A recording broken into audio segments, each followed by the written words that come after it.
नमस्कार दोस्तों। ईपीएफओ के इस बैच में आपका बहुत बहुत स्वागत है। मैं डॉक्टर अश्विन दुबे इस पूरी दृष्टि टीम की तरफ से आपका तहे दिल से स्वागत करता हूं। देखिए, आपका सिलेबस जो मैंने देखा ईपीएफओ का, उसमें सिलेबस में बहुत सारी चीजें हैं जो अंतर्निहित फॉर्म में दी गई हैं। मतलब कि एक लाइन में सिलेबस को मेंशन बस कर दिया गया है। अमूमन होता क्या है, जब भी हम कोई भी टीचर जब किसी पहली क्लास को प्रारंभ करता है तो उस पहली क्लास को प्रारंभ करने के क्रम में बहुत सारी चीजें दिमाग में रहती हैं। मेरे कहने का मतलब है कि दिमाग में एक उहापोह जैसी स्थिति रहती है कि पहली क्लास का पैटर्न दरअसल हो क्या। अमूमन परंपरा तो ये कहती है कि जो पूर्व में प्रश्न पूछे गए हैं पिछले एग्जाम में उनको डिस्कस कर लिया जाए, थोड़ी बहुत सिलेबस पे बातें कर ली जाएं और उसके साथ साथ बाद में जो कोर टॉपिक्स हैं उनको वन बाय वन प्रारंभ किया जाए। लेकिन जब मैंने आपके पूर्व के प्रश्नों को देखना प्रारंभ किया तो मैंने ये देखा कि जो प्रश्न पूछने की प्रवृत्ति है इस एग्जाम में, कंडक्ट भले ही यूपीएससी या संघ लोक सेवा आयोग करवा रहा हो, लेकिन यूपीएससी के अदर एग्जाम से थोड़ी सी डिफरेंट है। क्योंकि यह एग्जाम जो है वो थोड़ा सा इस पैटर्न पर आधारित है जहां पर इन्फोर्समेंट से रिलेटेड चीजें लागू की जाती हैं या आपको काम भी वैसा दिया जाएगा, इसलिए शायद प्रश्नों की प्रवृत्ति भी वैसी रखी गई है। जब मैंने प्रश्नों को देखना प्रारंभ किया तो मैंने सोचा शायद जो हमारे संवैधानिक इतिहास है, भारत का जो बहुत बड़ा संवैधानिक इतिहास रहा है, उससे संबंधित प्रश्न मुझे मिलेंगे, संविधान सभा से संबंधित शायद प्रश्न मुझे बहुत ज्यादा मिलेंगे, या भारत की संसद और जो कार्यपालिका है उससे संबंधित।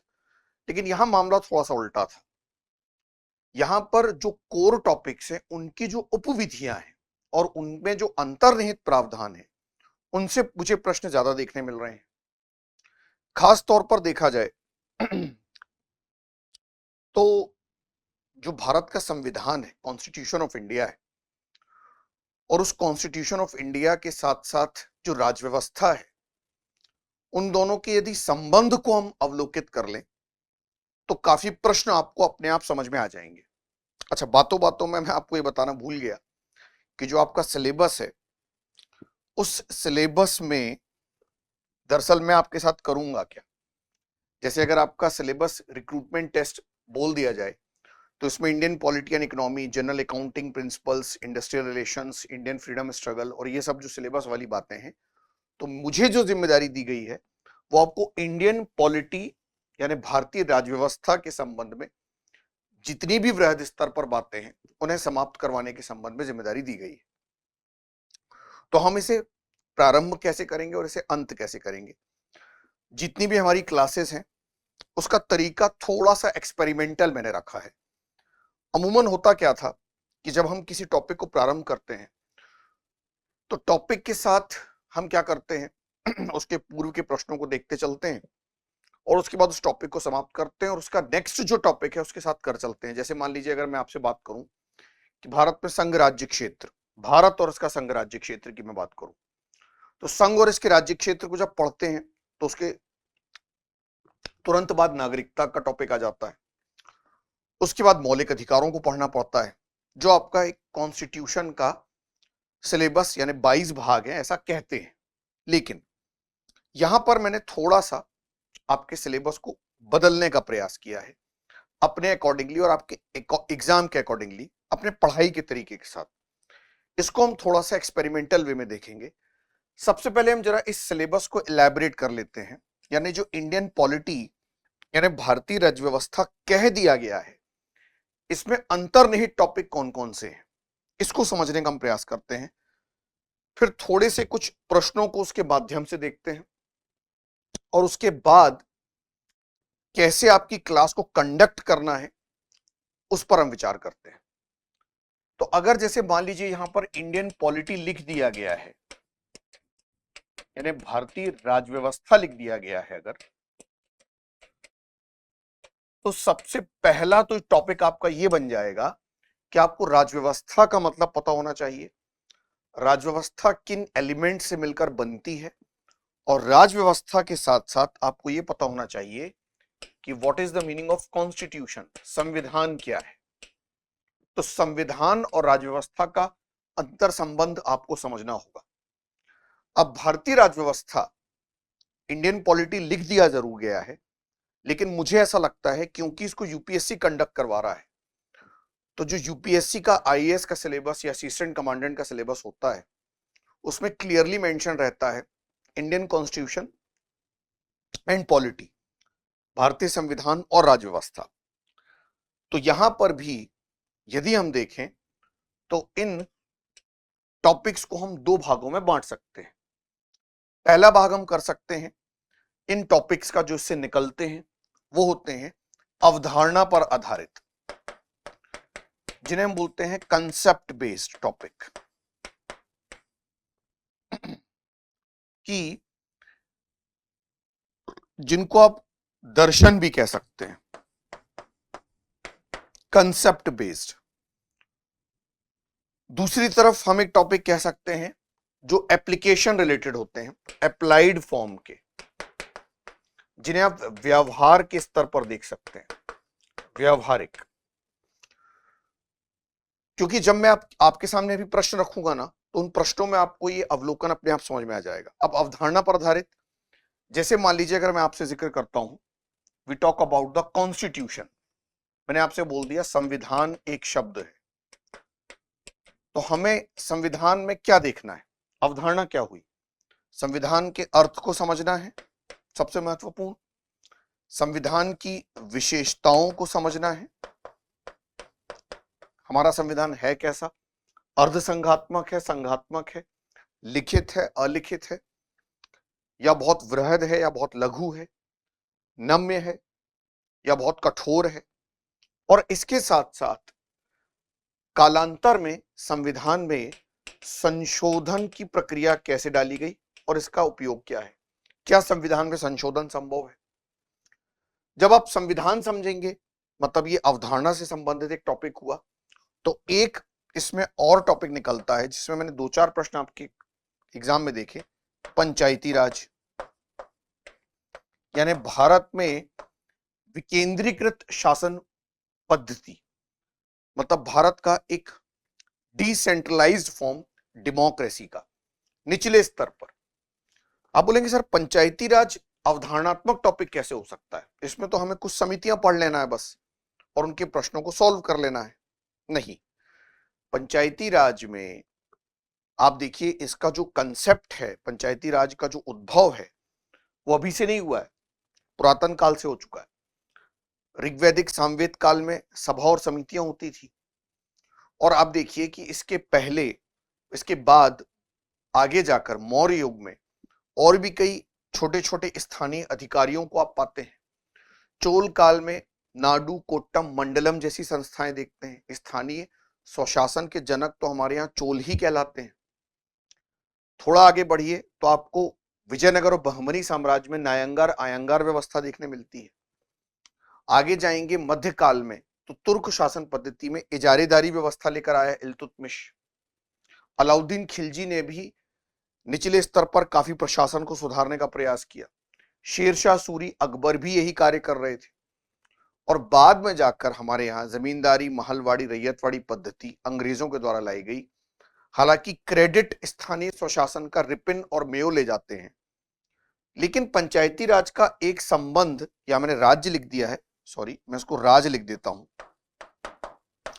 पंचायती राज का एक संबंध यहां पर याद रखिएगा है भारत में गांधीवादी विचारधारा से भी, और इसी के तहत पंचायती राज को हमने डीपीएसपी यानी डायरेक्टिव प्रिंसिपल्स ऑफ स्टेट्स में रखा, अनुच्छेद 40 में। तो कहां गांधी जी और कहां पंचायती राज, देखिए कंसेप्ट आ गया। गांधी जी का पंचायती राज से क्या लेना देना, बहुत गहरा रिलेशन है, क्योंकि गांधी जी स्थानीय स्वशासन और आत्मनिर्भर भारत को बहुत ज्यादा समर्थन देते थे। खास तौर पे 1934 में जब उन्होंने कांग्रेस को त्याग दिया था, राष्ट्रीय आंदोलन को नहीं छोड़ा था, कांग्रेस को छोड़ दिया था, त्यागपत्र दे दिया था, तब वो भारत के गांव के भ्रमण की तरफ निकल गए थे और सामुदायिक विकास कार्यक्रम चलाने का प्रयास किया, लोगों को लोगों से जोड़ने का प्रयास किया। तो देखिए आ गई अवधारणा। एक मुद्दा और है, इसके साथ साथ चलता है, जैसे जब बात करते हैं राजनीति तथा शासन की, तो राजनीति और शासन में आप बात करते हैं भारत में संसदीय तंत्र की, यानी पार्लियामेंट्री सिस्टम की। आप बोलेंगे सर संसदीय तंत्र में तो हम लोकसभा राज्यसभा पढ़ते हैं, इसमें कंसेप्ट कैसे है? बिल्कुल है कंसेप्ट। क्यों लोकसभा राज्यसभा से अधिक शक्तिशाली है? क्यों राज्यसभा का प्रत्यक्ष निर्वाचन होता है? संघ लोक सेवा आयोग की सेवाओं को जनित करने का या उन्हें बनाने का अधिकार केवल राज्यसभा को क्यों दिया गया है? ये सब बातें कंसेप्ट बेस्ड होती हैं। तो आप बोलेंगे सर फिर ये व्यवहारिक स्तर पर कौन से टॉपिक निकल कर आ जाते हैं? व्यवहारिक स्तर पर वो टॉपिक निकल कर आते हैं जो न्यायपालिका और कार्यपालिका दोनों के बीच में न केवल संबंध निर्धारित करें बल्कि सरकार की नीतियों का अहम हिस्सा हो। जैसे उदाहरण के तौर पर अगर आपसे मैं बोलूं अधिकार संबंधी मुद्दे, अब अधिकार संबंधी मुद्दों पर जब हम बात करते हैं तो मौलिक अधिकारों की बात आ जाती है। तो मौलिक अधिकार तो पढ़ना है आपको, लेकिन मौलिक अधिकार से संबंधित क्या वाद निकल कर आए हैं, किस संबंध में आए हैं? जैसे अभी हाल ही में पर्यावरण संबंधित मुद्दा आया, स्वच्छ पेयजल और चिकित्सा का अधिकार मौलिक अधिकारों में शामिल किया गया। अनुच्छेद 21 के तहत प्राण और दैहिक स्वतंत्रता में उसको जगह दी गई, गरिमामय जीवन की बात की गई। और देखिए पिछले साल तो नहीं, 2021 में जो प्रश्न आया, पहला ही प्रश्न नेशनल ग्रीन ट्रिब्यूनल को लेकर था, एनजीटी को लेकर, राष्ट्रीय हरित न्यायाधिकरण की स्थापना कब हुई। तो राष्ट्रीय हरित न्यायाधिकरण भले ही 2010 में आया हो, लेकिन याद रखिएगा राष्ट्रीय हरित न्यायाधिकरण का यह मूल उद्देश्य है कि स्वच्छ जल, स्वच्छ वायु लोगों को प्राप्त हो और जो हमारे यहाँ मल्टीनेशनल कंपनीज अराजक रूप में कार्य कर रही हैं उन पर नकेल कसी जाए। तो एक मुद्दा तो आपके मौलिक अधिकार व्यक्तित्व से जुड़ा हुआ है, लेकिन वही मुद्दा एक व्यवहारिक मुद्दे को भी टच कर रहा है। फिर आपने संसद तो पढ़ लिया, लेकिन संसद के भीतर जो संस्थाएं कार्य कर रही हैं वो व्यवहार स्तर पर कार्य कर रही हैं। जैसे संसदीय समितियों का एग्जाम्पल ले लीजिए। अब संसदीय समितियों पर प्रश्न आपसे पूछे जा रहे हैं, जैसे प्राक्कलन समिति पर पूछ लिया, लोक लेखा समिति पर पूछ लिया। फिर कुछ संवैधानिक और गैर संवैधानिक संस्थाओं पर प्रश्न पूछे जा रहे हैं। कैग पर प्रश्न अगर आ गया तब, या ये प्रश्न आ गया कि इनमें से कौन सी संस्था कॉन्स्टिट्यूशनल है या स्टैट्यूटरी है। ये जो टर्म होते हैं इनको समझने के लिए हमें सबसे पहले समझना पड़ेगा तीन अवधारणाओं को। अगर इन तीन अवधारणाओं को आप समझ गए तो आप जितने भी टर्म मैंने अभी यूज किए हैं उनको आराम से समझ जाएंगे। और वो तीन अवधारणाएं कौन सी हैं? पहली अवधारणा है संविधान, जिसको बोलते हैं हम कॉन्स्टिट्यूशन। दूसरी है राज्य व्यवस्था, जिसको हम बोलते हैं पॉलिटी। और कई बच्चों को संविधान और राज्य व्यवस्था का मतलब भी नहीं पता है और अंतर भी नहीं पता है। और इन दोनों के बीच में जो एक सबसे महत्वपूर्ण संस्था कार्य कर रही है वो है राज्य।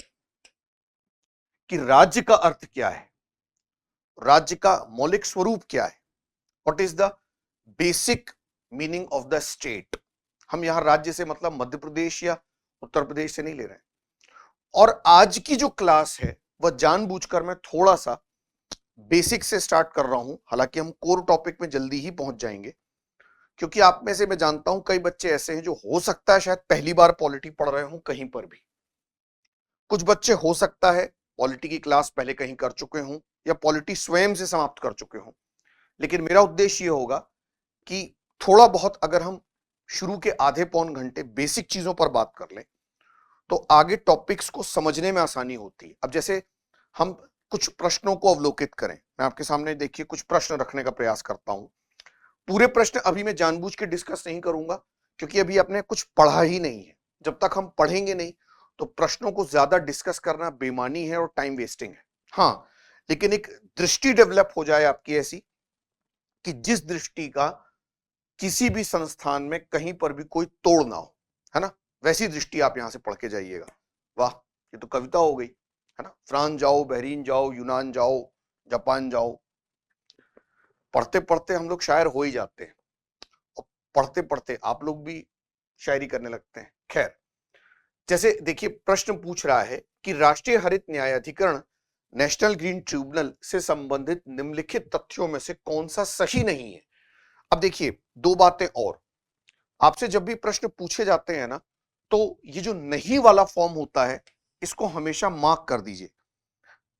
हमेशा इस तरह अगर प्रश्न कभी आ रहा है तो परीक्षा हॉल में ही, प्रश्न पत्र में ही नहीं को गोला दे दीजिए, ताकि आगे कंफ्यूजन कोई रहे ही ना दिमाग में। जैसे अब प्रश्न यहां है कि राष्ट्रीय हरित अधिकरण या न्यायाधिकरण से संबंधित निम्नलिखित तथ्यों में से कौन सा सही नहीं। अब देखिए एक प्रश्न आ गया ट्रिब्यूनल, ये तो प्रश्न है ही, तो ट्रिब्यूनल क्या होता है, अधिकरण क्या होते हैं, ये भी तो एक प्रश्न बन रहा है। कंसेप्ट यहीं से शुरू हो जाता है। तो अगर आप संविधान और राजव्यवस्था का अर्थ समझ जाएंगे तो आप अधिकरण भी समझ जाएंगे कि क्या ट्रिब्यूनल संवैधानिक संस्थाएं हैं या स्टैट्यूटरी बॉडीज हैं। तो संवैधानिक और सांविधिक संस्थाओं में अंतर क्या होता है। अब हमारे यहाँ जो ट्रिब्यूनल्स होते हैं बेसिकली दो तरीके से लाए जाते हैं। जैसे आर्टिकल 323 ए और बी के तहत कैट को लाया गया 42वें संशोधन से, तो वो संवैधानिक संस्थाओं में आ गया। लेकिन जब केवल संसद के अधिनियम से ही लाया गया बिना किसी संशोधन के, जैसे ये नेशनल ग्रीन ट्रिब्यूनल लाया गया, तो फिर ये संवैधानिक नहीं हुआ, कॉन्स्टिट्यूशनल नहीं हुआ, ये केवल सांविधिक हुआ जो संसद के अधिनियम से आया है। अभी मैं इसको थोड़ा एलैबोरेट करता हूं, जरा पहले दो चार प्रश्नों को देखते हैं, ठीक है ना। क्योंकि मुझे पहले आपको राज्य, उसके बाद राज्य व्यवस्था और संविधान समझाना है। एक दो लाइन उसके बारे में हम लोग लिखेंगे और उसके बाद फिर हम आगे बढ़ जाएंगे, अपने मेन कोर टॉपिक्स को प्रारंभ करने का प्रयास करेंगे। जैसे अब कि इनमें से कौन सा तथ्य सही नहीं है कि एनजीटी का गठन वर्ष 2010 में किया गया, बिल्कुल ठीक बात है। इसका उद्देश्य पर्यावरणीय संरक्षा और वनों तथा अन्य प्राकृतिक संसाधनों के संरक्षण से संबंधित मामलों का प्रभावी एवं शीघ्र निपटान सुनिश्चित करना है, ठीक बात है। यह सिविल प्रक्रिया संहिता के अधीन निर्धारित प्रक्रिया से आबद्ध है। नहीं, जो हमारे राष्ट्रीय वन से संबंधित अधिनियम बनाए गए हैं या राष्ट्रीय वन नीति से संबंधित जो पर्यावरणीय नियम बनाए गए हैं उससे यह आबद्ध है, राष्ट्रीय सिविल प्रक्रिया संहिता से इसका संबंध नहीं है। तो ये सेंटेंस हो गया गलत, आपको अपना आंसर मिल गया। देन पूछ रहा है ये नैसर्गिक न्याय के सिद्धांत से संबंधित। देखिए एक और आपको की वर्ड मिल गया कि नैसर्गिक न्याय, यानी कि प्राकृतिक न्याय किसे कहते हैं। नैसर्गिक न्याय वही होता है जो हमें प्रकृति द्वारा स्वतः प्राप्त हो चुका है, जिसे पाने का अधिकार हर जीव मात्र को है, चाहे वो पशु हो, पक्षी हो या इंसान हो। तो ये नैसर्गिक न्याय के सिद्धांत पर आधारित है। क्यों है? क्योंकि स्वच्छ जल, स्वच्छ वायु और स्वच्छ वातावरण पाना हर व्यक्ति का हक है, चाहे वो किसी भी देश का नागरिक हो। तो यही तो प्राकृतिक न्याय हुआ। अब अगर आप कितना भी देश प्रगति कर जाए, कितनी बड़ी परमाणु ऊर्जा बना ले, कितने भी विद्युत संसाधन उत्पन्न कर ले, लेकिन अगर वो अपने नागरिकों को स्वच्छ जल और अच्छा वातावरण ही नहीं दे पा रहा है, तो फिर उस सरकार का होना ही बेईमानी है। क्योंकि जब नागरिक ही जीवित नहीं रहेंगे तो सरकार किसके ऊपर शासन करेगी। तो इसमें ये ए, बी और डी सही है, सी इसका गलत है, आंसर इसका सी है।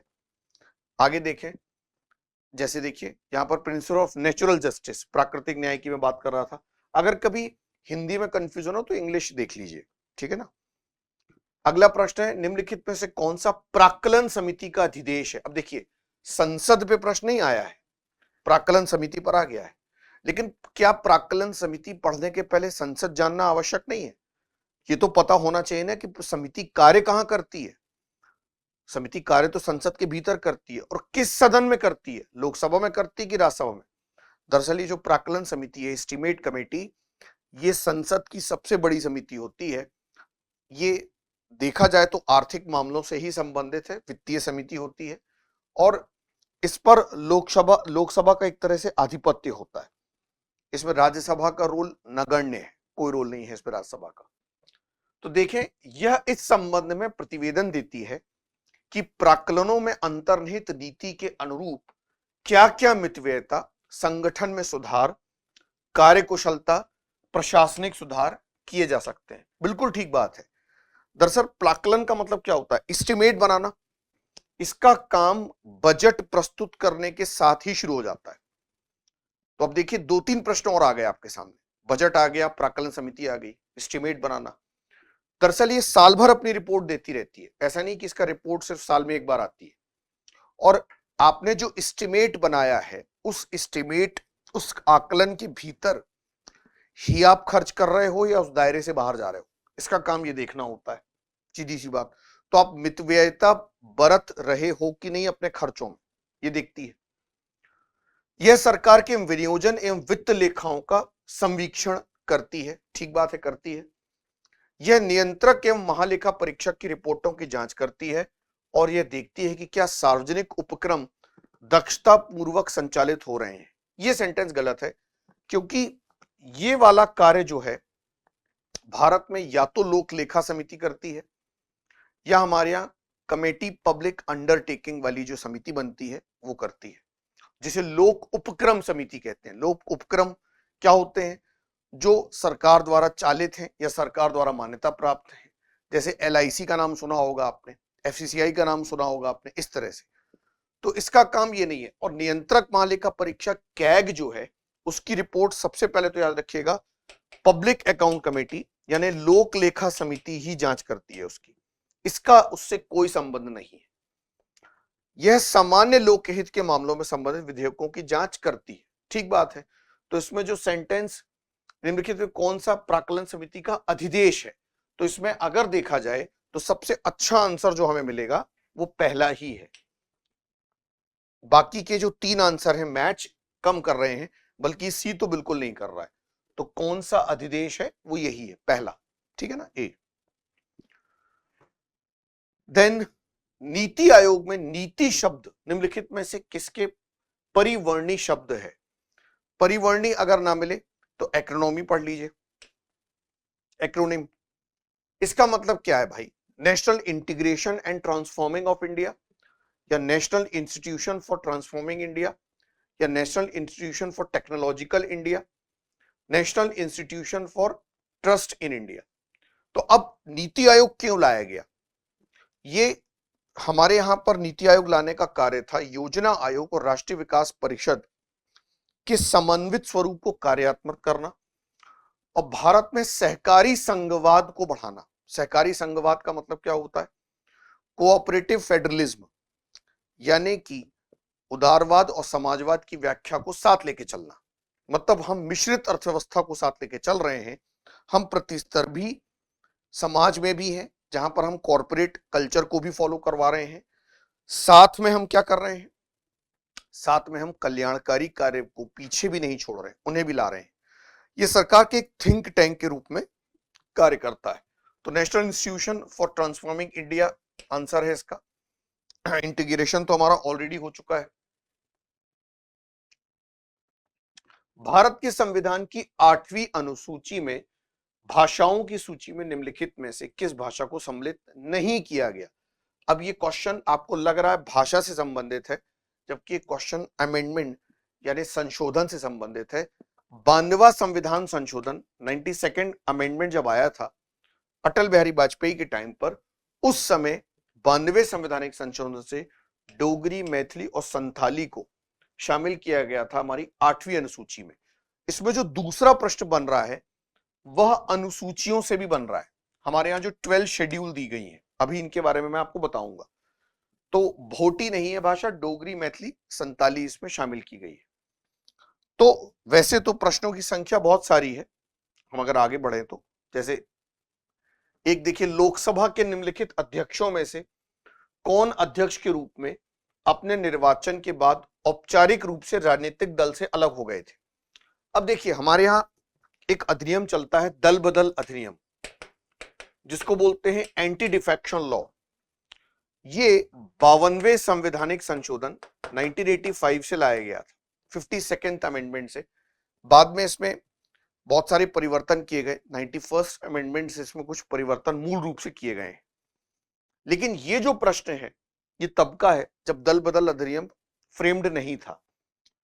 दल बदल अधिनियम यानी एंटी डिफेक्शन लॉ लाने का उद्देश्य केवल इतना था कि जो व्यक्ति अपने दल को छोड़कर जाता है तो उसकी जो वफादारी होती है वो उसके दल के प्रति होती है, और भारत में दलीय व्यवस्था है, और अगर आप अपने दल के प्रति वफादार नहीं है तो देश के प्रति कैसे हो सकते हैं? तो फिर उसकी संसद सदस्यता या विधायकी रद्द हो जानी चाहिए।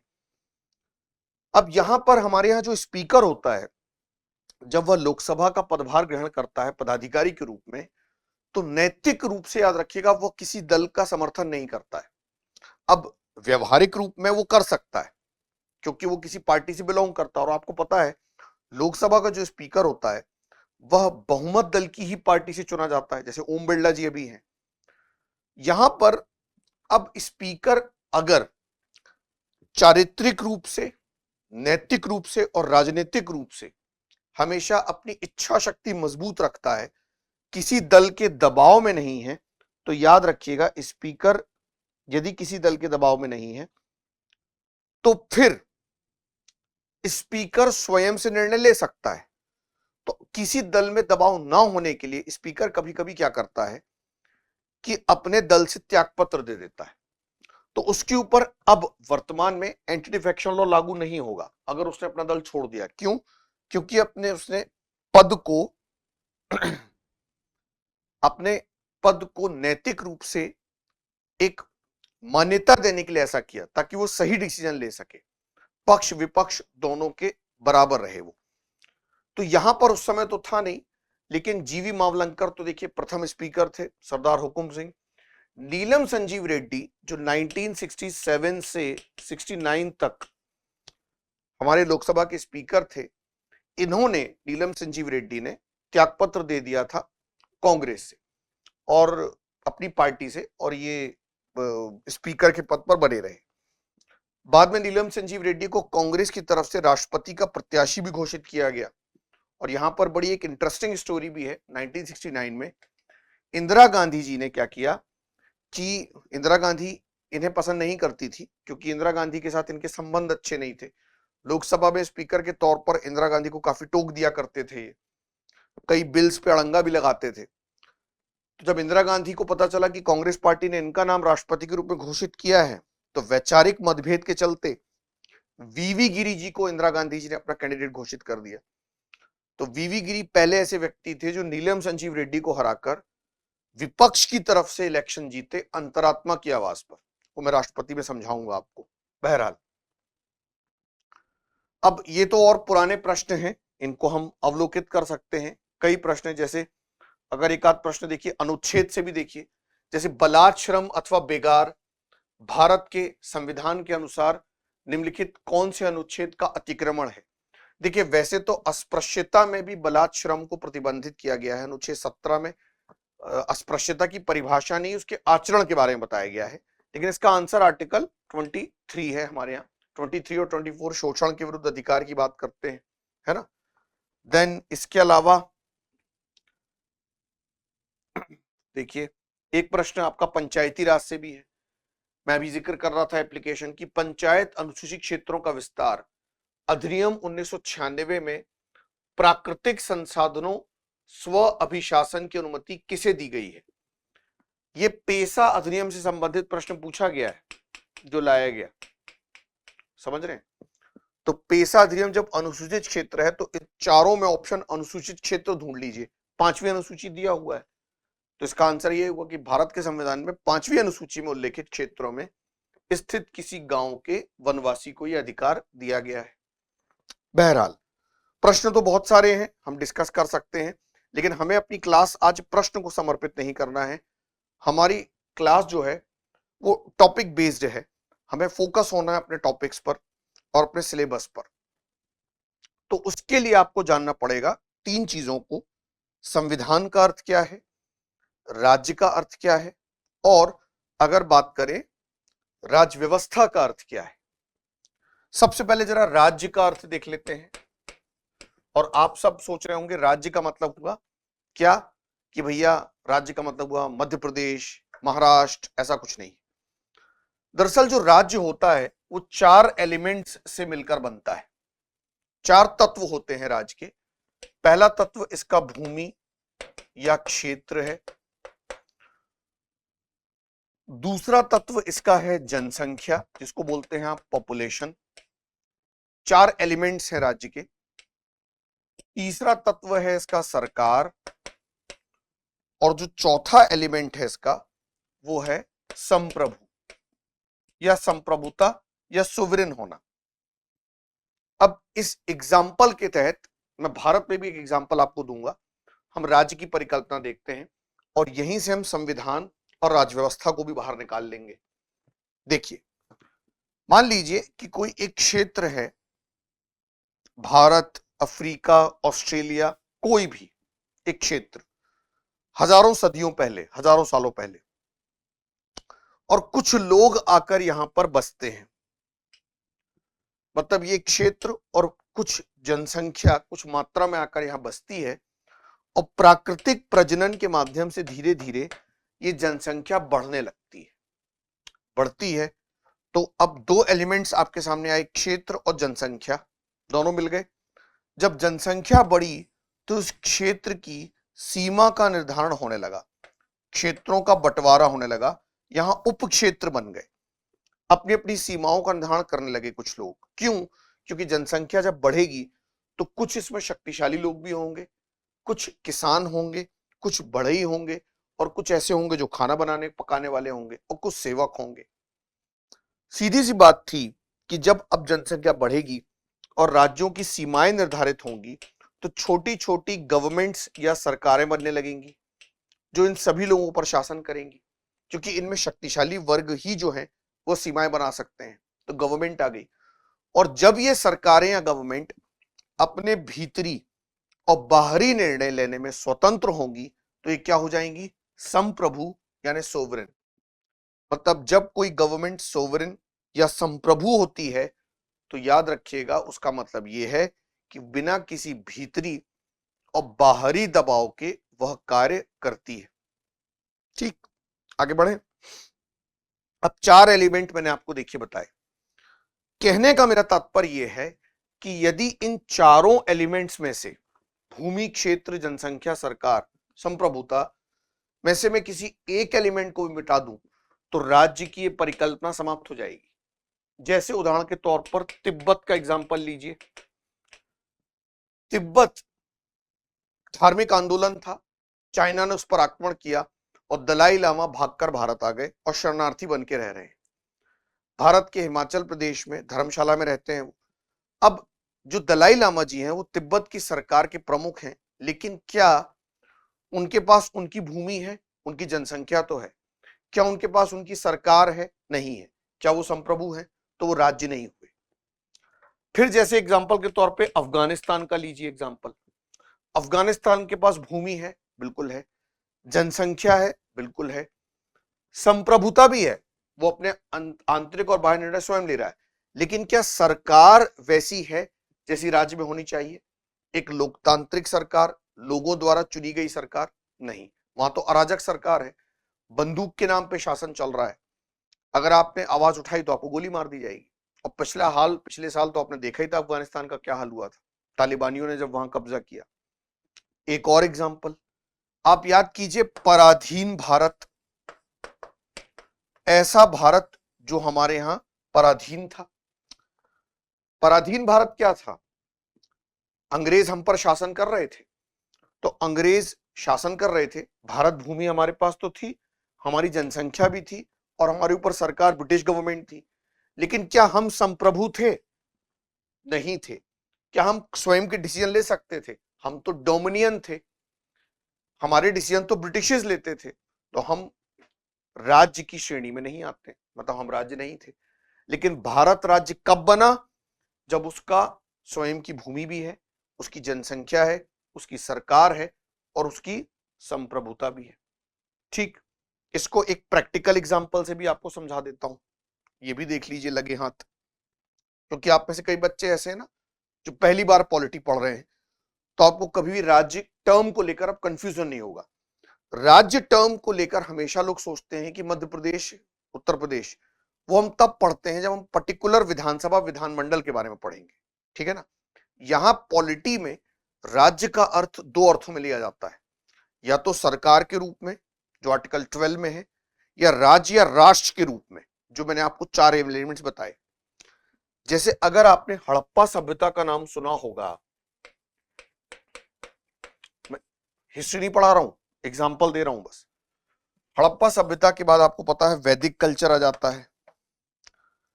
वैदिक कल्चर के बाद 6th सेंचुरी बीसी का टाइम पीरियड आता है। फिर उसके बाद मौर्य युग आता है ना, मौर्य एज।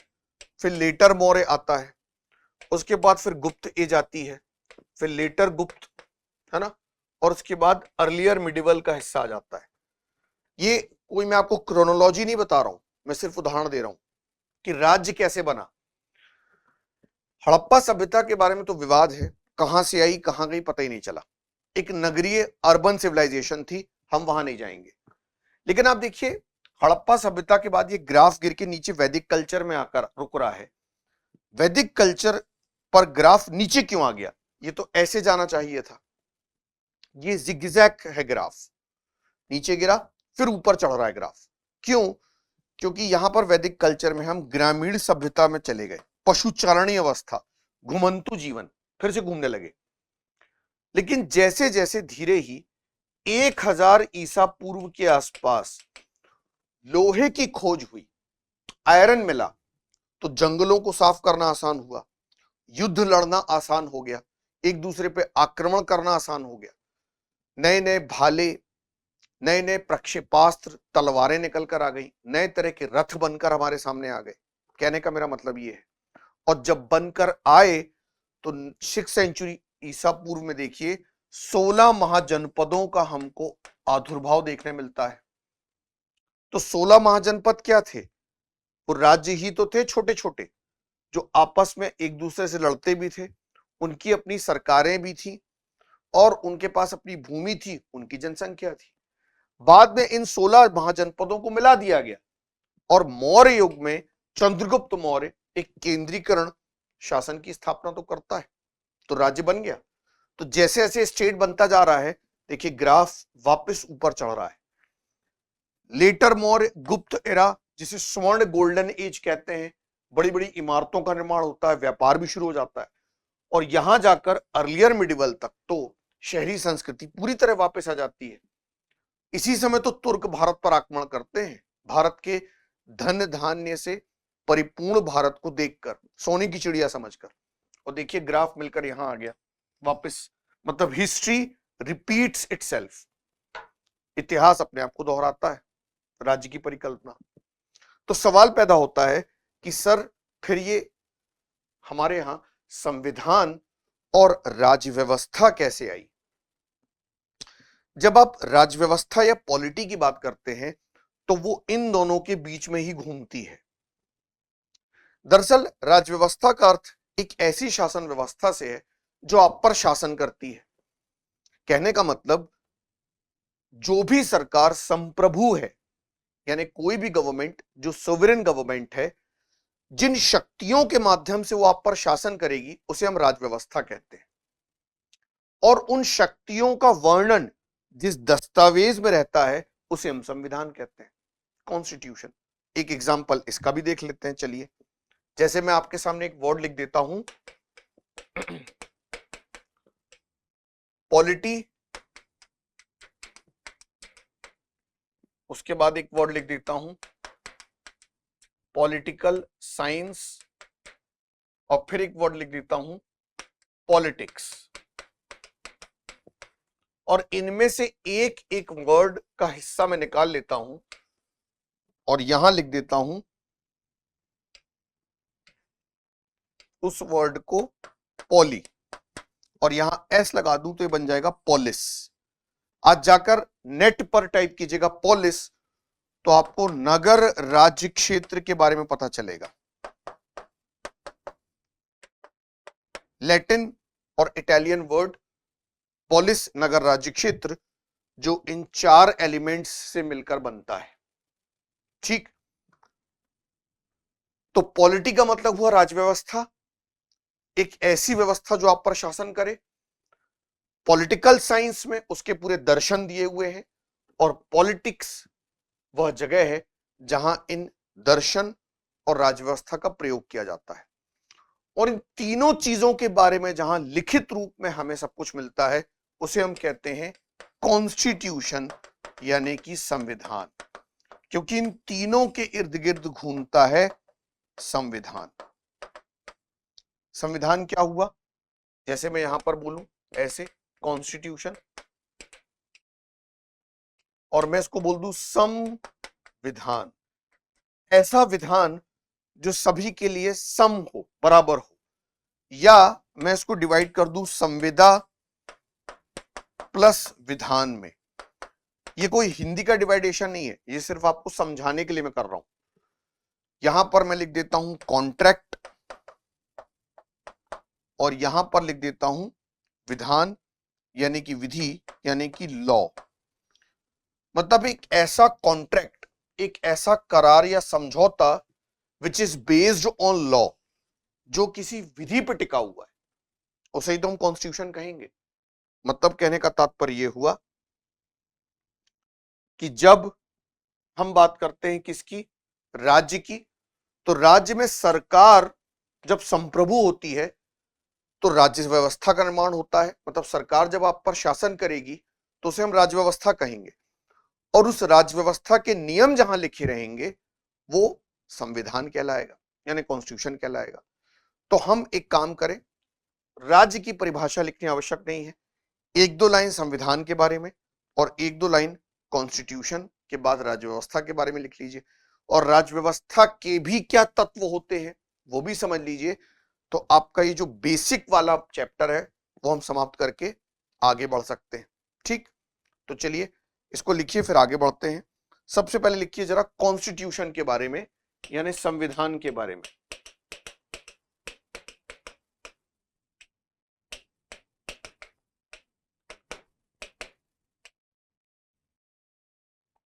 संविधान,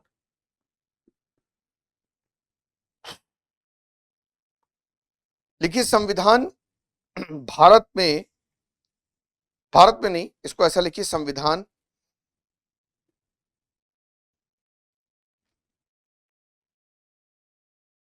किसी भी देश का लिखित वैधानिक दस्तावेज होता है। संविधान किसी भी देश का लिखित वैधानिक दस्तावेज होता है। संविधान किसी भी देश का लिखित वैधानिक दस्तावेज होता है जो उस देश की शासन प्रणाली, जो उस देश की शासन प्रणाली,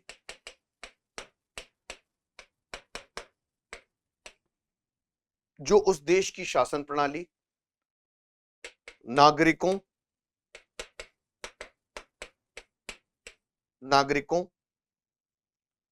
उनके अधिकारों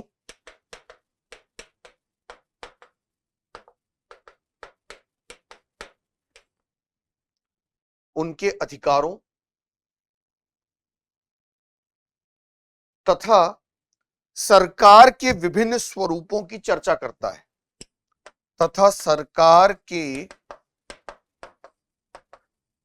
विभिन्न स्वरूपों की चर्चा करता है।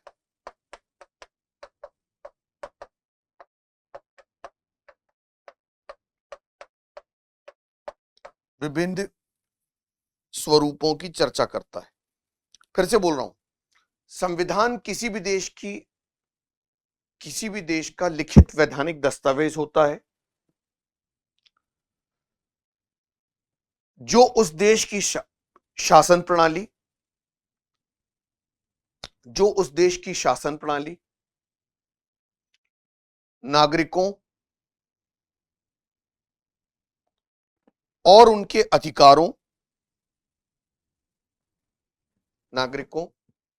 अधिकारों तथा सरकार के विभिन्न स्वरूपों की चर्चा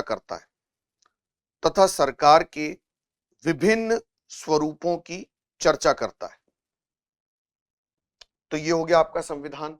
अभी मैं एग्जाम्पल भी आपको समझाऊंगा संविधान और राज्य व्यवस्था में अंतर का, ठीक है ना। अच्छा, एक बात और यहां याद रखिएगा, अब आप यूपीएससी के एस्पिरेंट हैं, आप एक ऐसे एग्जाम को देने वाले हैं जो दुनिया के टफेस्ट एग्जाम्स में कंडक्ट होता है, टफेस्ट एग्जाम में गिना जाता है। अब यूपीएससी कई तरह के एग्जाम ले रहा है ना, आईएएस का भी ले रहा है, सीडीएस का भी ले रहा है, असिस्टेंट कमांडेंट, ईपीएफओ। तो मुझे ये शिकायत नहीं सुनने मिलनी चाहिए कि सर थोड़ा धीरे लिखवाइए, स्लो लिखवाइए, स्पीड मेंटेन नहीं हो पा रही है। ये सब बहाने कूड़ेदान में फेंक दीजिए, क्योंकि अब आप लोगों को इन सब चीजों से ऊपर उठ के देखना है। You all have must graduated, mature person. मेरी तरफ से प्रयास ये है कि मैं आपको पॉलिटी में मैक्सिमम पढ़ाने और लिखाने का प्रयास करूं, और मैं अपनी क्लास में यकीन मानिए पीपीटी का प्रयोग बहुत कम करता हूं, क्योंकि मेरा मानना है कि पीपीटी के प्रयोग करने से आपका ध्येय सॉल्व नहीं होगा। मैं पीपीटी का प्रयोग वहीं करूंगा जहां पर आपको मुझे लिखवाना नहीं है, क्योंकि अगर पीपीटी से पढ़ाना होता तो आप मुझे पढ़ा सकते हैं, याद रखिएगा, उससे पढ़ाना बहुत आसान होता है। मैं बिलीव करता हूं कि आपको स्वयं लिखना चाहिए अपने हाथों से, और स्पीड मेंटेन करना है मेरे साथ। तो हो सकता है क्लास में थोड़ी सी स्पीड ज्यादा हो। इस वीडियो की वैलिडिटी तो आपको 1 साल तक मिलती ही है, आप बाद में भी वीडियो को देख सकते हैं, अभी सुन लीजिए। तो ये मेरे सामने बचकाने तरह के क्वेश्चन बिल्कुल मत पूछिएगा। बाकी डाउट जो है वो आपको जो भेजना है भेजिए, कोई टेंशन वाली बात नहीं है, ठीक है ना। तो ये शिकायत बिल्कुल मत रखिएगा, क्योंकि हमें बहुत सारी चीजें पढ़ना है ना, और टाइम लिमिट भी कम रहता है। तो संविधान आपने लिखा, अब इसी के नीचे कई बार बच्चों के सामने प्रश्न आ जाता है कि सर संविधानवाद क्या है, कॉन्स्टिट्यूशनलिज्म क्या है। ये भी समझ लीजिए कि कॉन्स्टिट्यूशन और कॉन्स्टिट्यूशनलिज्म में क्या अंतर है। देखिए, संविधानवाद होता है विधियों का समुच्चय, नियमों का समुच्चय, जहां बहुत सारे नियमों का एक गठरा हो, और नियमों के माध्यम से, विधि के माध्यम से सरकार चलती हो। इसे विधि का शासन बोलते हैं। याद रखिएगा, जरूरी नहीं कि जहां पर कॉन्स्टिट्यूशन हो वहां पर संविधानवाद हो। सॉरी, जहां पर कॉन्स्टिट्यूशन संविधानवाद हो, उल्टा बोल गया मैं, वहां संविधान हो। कॉन्स्टिट्यूशनलिज्म हो सकता है वहां, हो सकता है संविधानवाद, संविधान ना हो। जैसे कि यूएई की गवर्नमेंट्स देख लीजिए, पश्चिम एशिया में चले जाइए, वहां कोई रिटन कॉन्स्टिट्यूशन उनके पास नहीं है, लेकिन संविधानवाद है। क्यों है संविधानवाद? क्योंकि वो नियमों और विधि के अनुसार अपना शासन चला रहे हैं। वहां के जो सुल्तान बात कहते हैं वो विधि के बराबर होती है, पूरा विधि के अधीन कार्य करते हैं, विधि सर्वोच्च होती है वहां पर। तो हो सकता है लिखित फॉर्म में अवेलेबल कुछ ना हो, लेकिन संविधानवाद तो है। तो संविधानवाद पे भी एक सेंटेंस लिख डालिए, ताकि आपको ये परेशान ना करे। मान लीजिए कॉन्स्टिट्यूशनलिज्म पर पूछ लिया तो क्या करोगे, तो संविधानवाद लिख लीजिए। लिखिए, इसका अर्थ होता है नियमों का समुच्चय।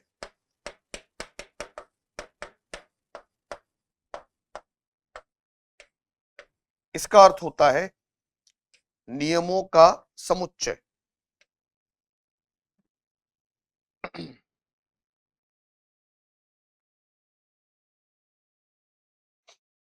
नियमों का समुच्चय, ठीक है, संविधानवाद।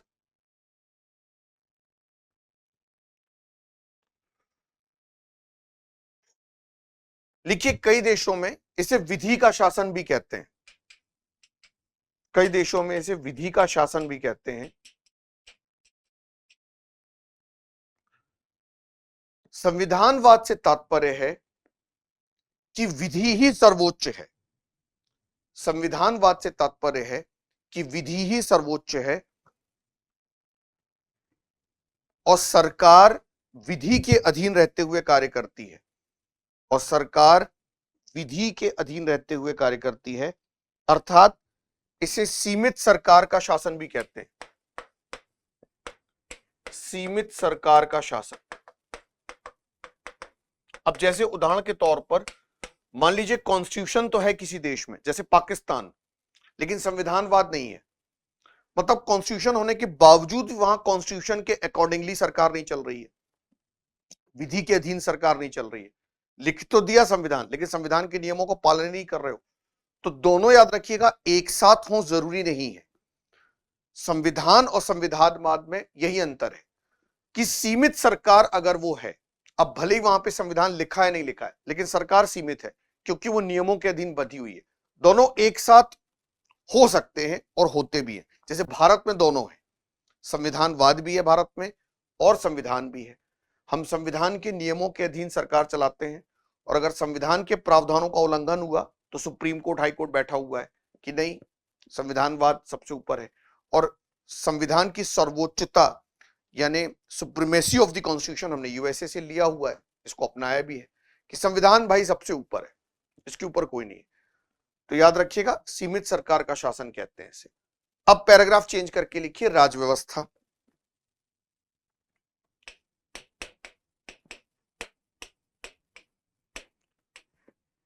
राजव्यवस्था लिखिए। देखिए, संविधान के प्रावधानों को लागू करने के उपक्रम में संविधान के प्रावधानों को लागू करने के उपक्रम में जिस पद्धति को अपनाया जाता है,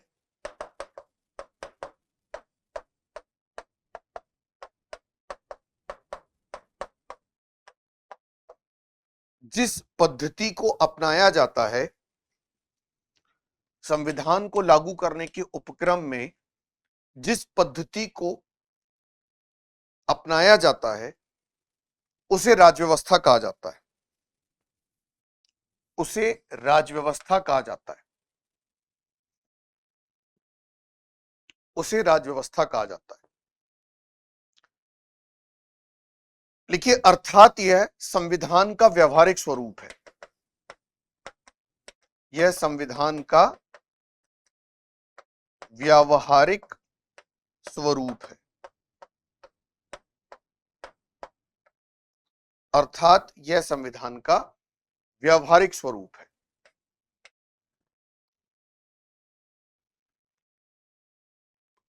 जैसे उदाहरण के तौर पर, अब उदाहरण देखिए,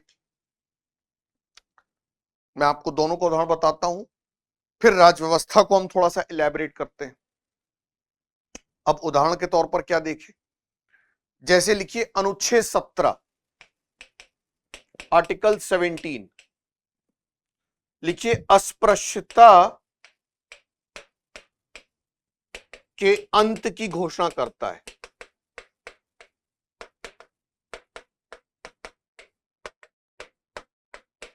ठीक है, मतलब अनुच्छेद 17 कह रहा है कि untouchability is prohibited in India and violation of this should be a punishable act. Bharat में अस्पृश्यता का अंत किया जाता है, और यदि अस्पृश्यता से उपजी निर्योग्यता को लागू किया जाएगा, अगर आप छुआछूत, ऊंच नीच, भेदभाव, रंग भेद, वर्ण भेद लागू करेंगे तो फिर भारत में दंडनीय अपराध है ना। तो ये हो गया संविधान, ये संविधान में लिखा हुआ है, दिस इज कॉल्ड कॉन्स्टिट्यूशन। ये हो गया हमारा संविधान, तो संविधान में लिख दिया। अब आपने कहा कि अस्पृश्यता को अगर आप पालन करोगे तो आपको दंडनीय अपराध है, दंड मिलेगा भाई आपको, कह तो दिया, लागू कहां किया, संविधान में तो कह दिया। तो फिर क्या करती है, अब यहां पर संसद बनाती है अधिनियम, संसद बनाती है अधिनियम। तो संसद ने अधिनियम बनाया, 1955 का अस्पृश्यता निवारण अधिनियम आया। ठीक, और 1976 में इसमें संशोधन कर दिया गया, 1976 में इसमें संशोधन कर दिया गया। बाद में 1989 में एट्रोसिटीज एक्ट यानी एससी और एसटी एक्ट भी आया, अनुसूचित जाति जनजाति अधिनियम भी आया, जो इन दोनों से स्ट्रॉन्ग था।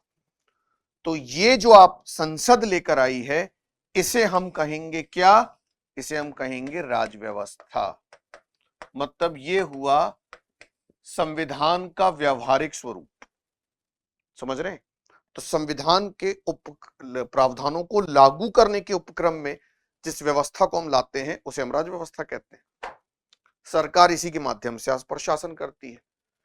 तो मतलब एक उदाहरण आपने देखा, तो अब देखिए राजव्यवस्था किन किन एलिमेंट से मिलकर बनती है।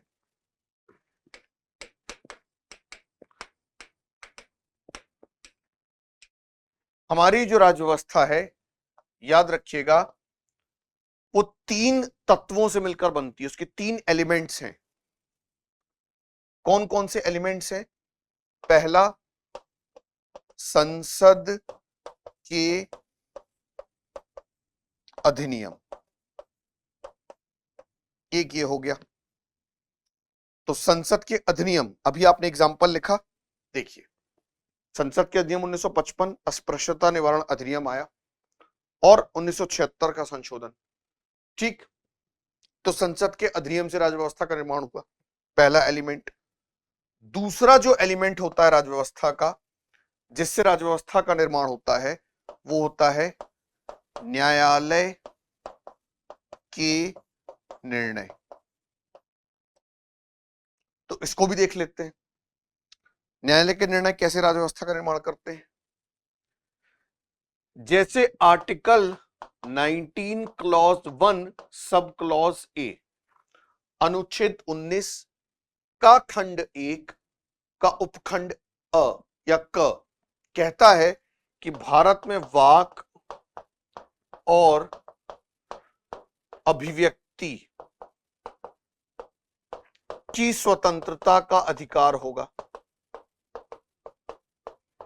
वाक और अभिव्यक्ति की स्वतंत्रता आपको मिली हुई है, 2 बार स्व हो गया, सॉरी।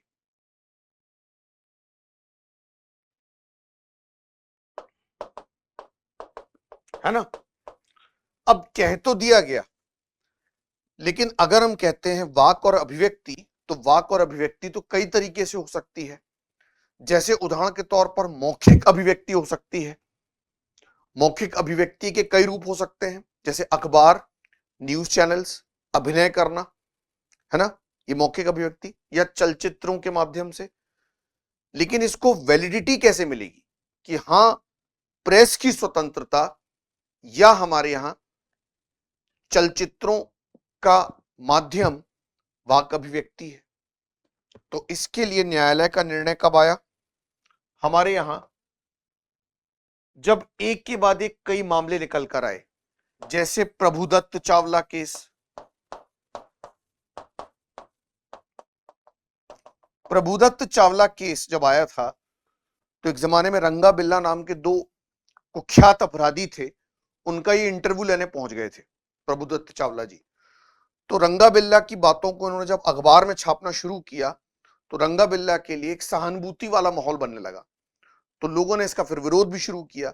तो कोर्ट ने यह कहा कि किसी और की अभिव्यक्ति को अभिव्यक्त करना भी एक अभिव्यक्ति का अधिकार है। मतलब न्यायालय ने कहा कि जो प्रेस या मीडिया है, वो किसी और की अभिव्यक्ति को अपनी अभिव्यक्ति के माध्यम से उजागर कर सकता है। जैसे मैं अगर आपको पढ़ा रहा हूं या कोई और टीचर पढ़ा रहा है, अब गांधी जी, नेहरू जी तो यहां रहे नहीं, लेकिन उनके विचारों को आगे बढ़ाने का काम तो हमारा है। हम अपनी क्लास के माध्यम से आपको बताते हैं क्या सही था, क्या गलत था। या इंडियन एक्सप्रेस केस आया, तो इंडियन एक्सप्रेस केस भारत में मील का पत्थर साबित हुआ अभिव्यक्ति के मामले में। इस केस में सुप्रीम कोर्ट ने प्रेस की स्वतंत्रता को अभिव्यक्ति के अधिकार में शामिल कर दिया।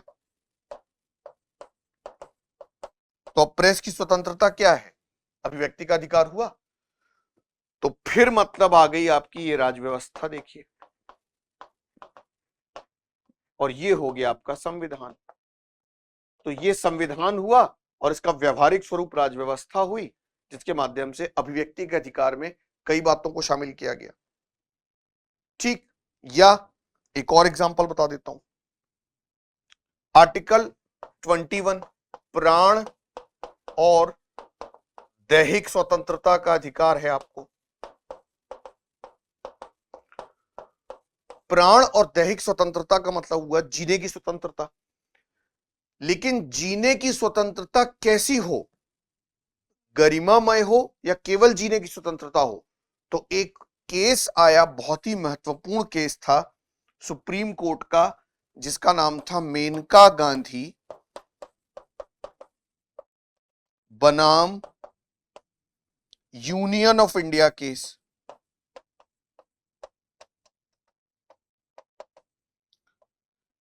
ये 1978 का मील का पत्थर साबित हुआ और इस केस ने अभिव्यक्ति के अधिकार को, जीने के अधिकार को एक विशिष्ट अधिकार बना दिया और कई और अधिकारों को शक्ति दे दी। अब वीजा या पासपोर्ट रखने का अधिकार जीने की स्वतंत्रता में रखा गया, विदेश जाने का अधिकार जीने की स्वतंत्रता में रखा गया, गरिमामय जीवन है। बहुत सारे आयाम इसके निर्धारित किए गए, क्योंकि मेनका गांधी का उस समय पासपोर्ट जब्त कर लिया गया था। तो न्यायालय के निर्णय भी राजव्यवस्था का निर्माण करते हैं। तीसरा एलिमेंट जो है, जो राजव्यवस्था का निर्माण करता है, वो करता है संविधानेतर संस्थाएं।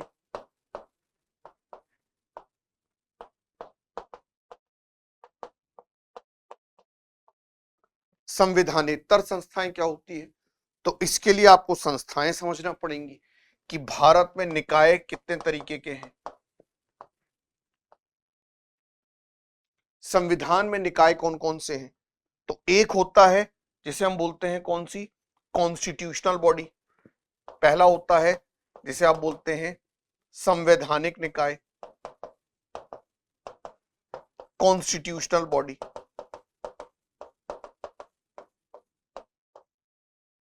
संवैधानिक निकाय।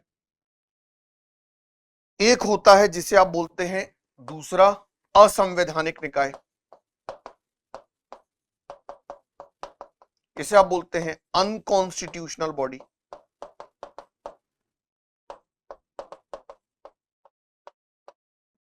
और तीसरे होते हैं जिन्हें आप बोलते हैं गैर संवैधानिक निकाय। और यही जो गैर संवैधानिक निकाय होते हैं, इन्हें इंग्लिश में कहा जाता है एक्स्ट्रा कॉन्स्टिट्यूशनल बॉडी।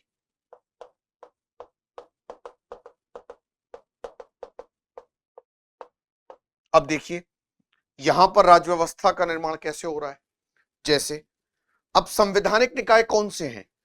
जो कॉन्स्टिट्यूशन बनते ही प्रारंभ से ही संविधान में शामिल थे। जैसे आर्टिकल 324 में इन्हें संवैधानिक दर्जा प्राप्त है निर्वाचन आयोग को। आर्टिकल के थ्रू संविधान में संवैधानिक दर्जा, और इन्हें हटाया भी संवैधानिक संशोधन के द्वारा जा सकता है। इनको शक्तियां भी संविधान से प्राप्त हो रही हैं डायरेक्टली। जैसे कि वित्त आयोग सुना होगा आपने 280 में, है ना। जैसे कि कैग का नाम सुना होगा 148 में, कॉम्प्ट्रोलर ऑडिटर जनरल अभी जिक्र भी हुआ था प्रश्न में, भारत का नियंत्रक और महालेखा परीक्षक। तो ये संविधान हुआ, है ना, क्योंकि कॉन्स्टिट्यूशन में इनका जिक्र है, तो इट इज कॉल्ड कॉन्स्टिट्यूशन। ये हो गया संविधान। अब हम राजव्यवस्था देख लेते हैं। अनकॉन्स्टिट्यूशनल बॉडीज आपको नहीं पढ़ना है, पढ़ने की इच्छा हो तो संविधान पढ़ना भूल जाइए। जैसे आपने बब्बर खालसा का नाम सुना होगा, जो बैंड है ना। भारत में कई अलगाववादी संगठन है जम्मू कश्मीर में, या आपने सुना होगा सिमी का। ये सब बैंड संस्थान है जो संविधान के विरुद्ध है, असंवैधानिक बोलते ना, ये असंवैधानिक कार्य है, कॉन्स्टिट्यूशन के अगेंस्ट है, कोई वाली बात। तो इनको पहले ही काट दीजिए, इनको आपको नहीं पढ़ना है। हमें गैर संवैधानिक संगठन यानी एक्स्ट्रा कॉन्स्टिट्यूशनल बॉडीज को देखना है, जहां से राजव्यवस्था निकल कर आपके सामने आ रही है। तो एक्स्ट्रा कॉन्स्टिट्यूशनल बॉडीज जो होती हैं, यानी जिन्हें आप गैर संवैधानिक निकाय कहते हो,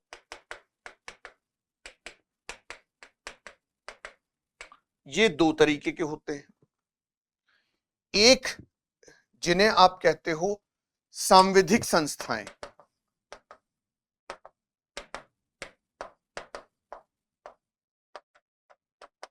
या संविधानेतर संस्थाएं।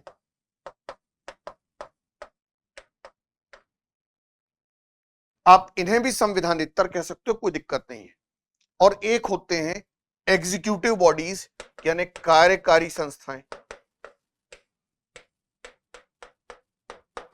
और दोनों पे ही आपसे प्रश्न पूछा जा रहा है।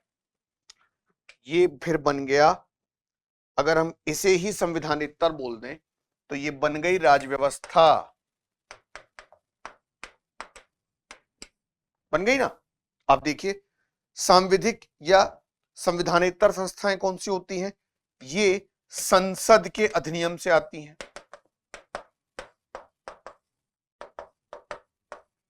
जैसे अभी आपने नेशनल ग्रीन ट्रिब्यूनल का एग्जांपल देखा, राष्ट्रीय हरित न्यायाधिकरण का एक उदाहरण देखा।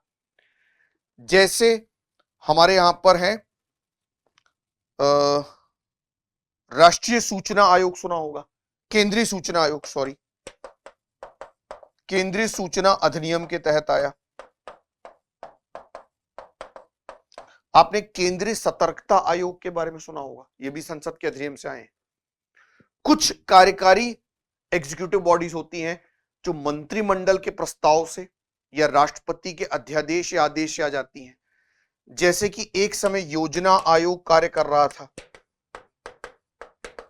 अब तो समाप्त हो चुका है। इसकी जगह क्या आ गया? नीति आयोग आ गया,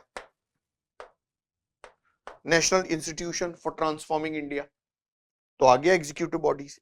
ये सरकार का मुखर चेहरा होती हैं जो सरकार की योजनाओं को आपके सामने रखती हैं। तो ये राजव्यवस्था होगी। तो मतलब अब आपने देखा कि राजव्यवस्था का निर्माण किन एलिमेंट से होता है?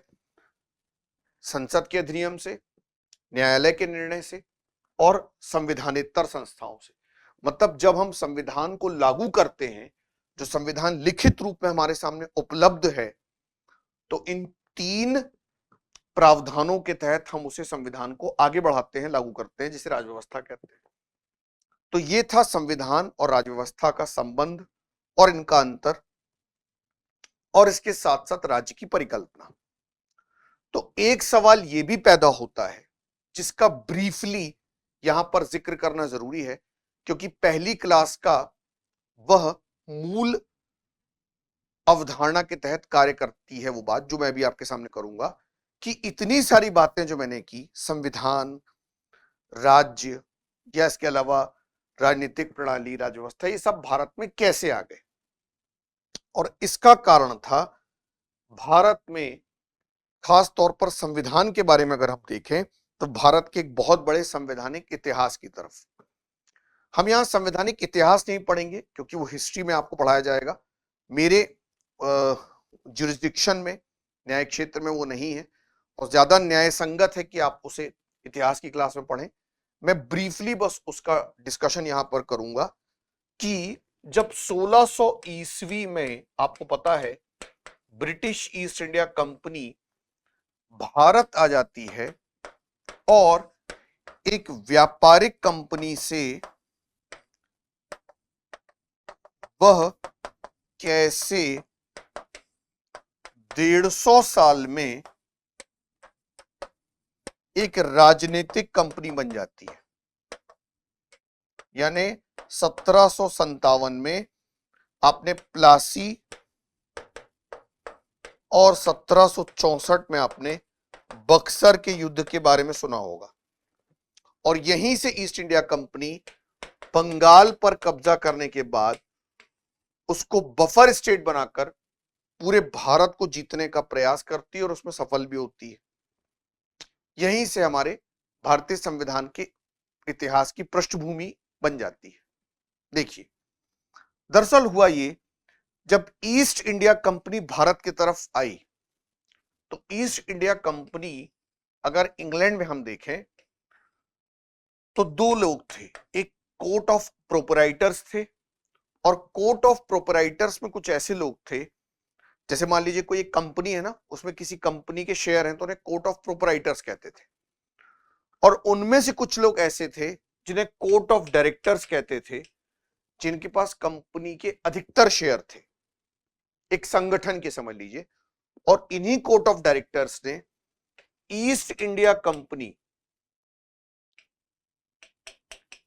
को यह अधिकार दिया, उसका निर्माण भी किया, इन्हीं के शेयर्स इसमें लगे हुए थे कोर्ट ऑफ डायरेक्टर्स के, कि आप जाइए और हमारे ईस्ट की तरफ, यानी भारत के वेस्ट से आए थे, ईस्ट इंडिया मतलब पूर्व का जो भारत हमारे इस तरफ गया है, वहां जाके ट्रेड कीजिए। और जब आप वहां जाकर ट्रेड करेंगे तो आपको वहां के ट्रेड में मोनोपोली होगी, यानी एकाधिकार होगा। मोनोपोली या एकाधिकार का मतलब सामान्यतः इतना ही था, साधारणतः सुन लीजिए, कि जो भी अब इंग्लैंड से इस ईस्ट इंडिया की तरफ ट्रेड करने आएगा उसे पहले ईस्ट इंडिया कंपनी के शेयर्स खरीदने पड़ेंगे, तभी वह यहां आकर व्यापार कर सकता था। तो ईस्ट इंडिया कंपनी जब 1600 ईस्वी के बाद भारत आती है, उस समय मुगल वंश का शासन चल रहा था और मुगल वंश काफी शक्तिशाली अवस्था में था, केंद्रीकृत शासन व्यवस्था थी और मुगलों से इन्होंने दत्तक पत्र प्राप्त कर लिया, व्यापार के लिए अनुमति पत्र, और ये अपनी छोटी छोटी फैक्ट्रियां बनाना प्रारंभ कर चुके थे बंगाल, गुजरात, मद्रास और बंबई के आसपास। लेकिन समस्या ये थी कि जब ये अपने माल को, जिस कच्चे माल को ये भारत से पाना चाहते थे, खास तौर पे भारत में आपको पता होगा मसालों की खेती, जिसे आप काली मिर्च के नाम से भी जानते हैं, एनसीईआरटी की किताबों में से यवन प्रिय कहा गया है,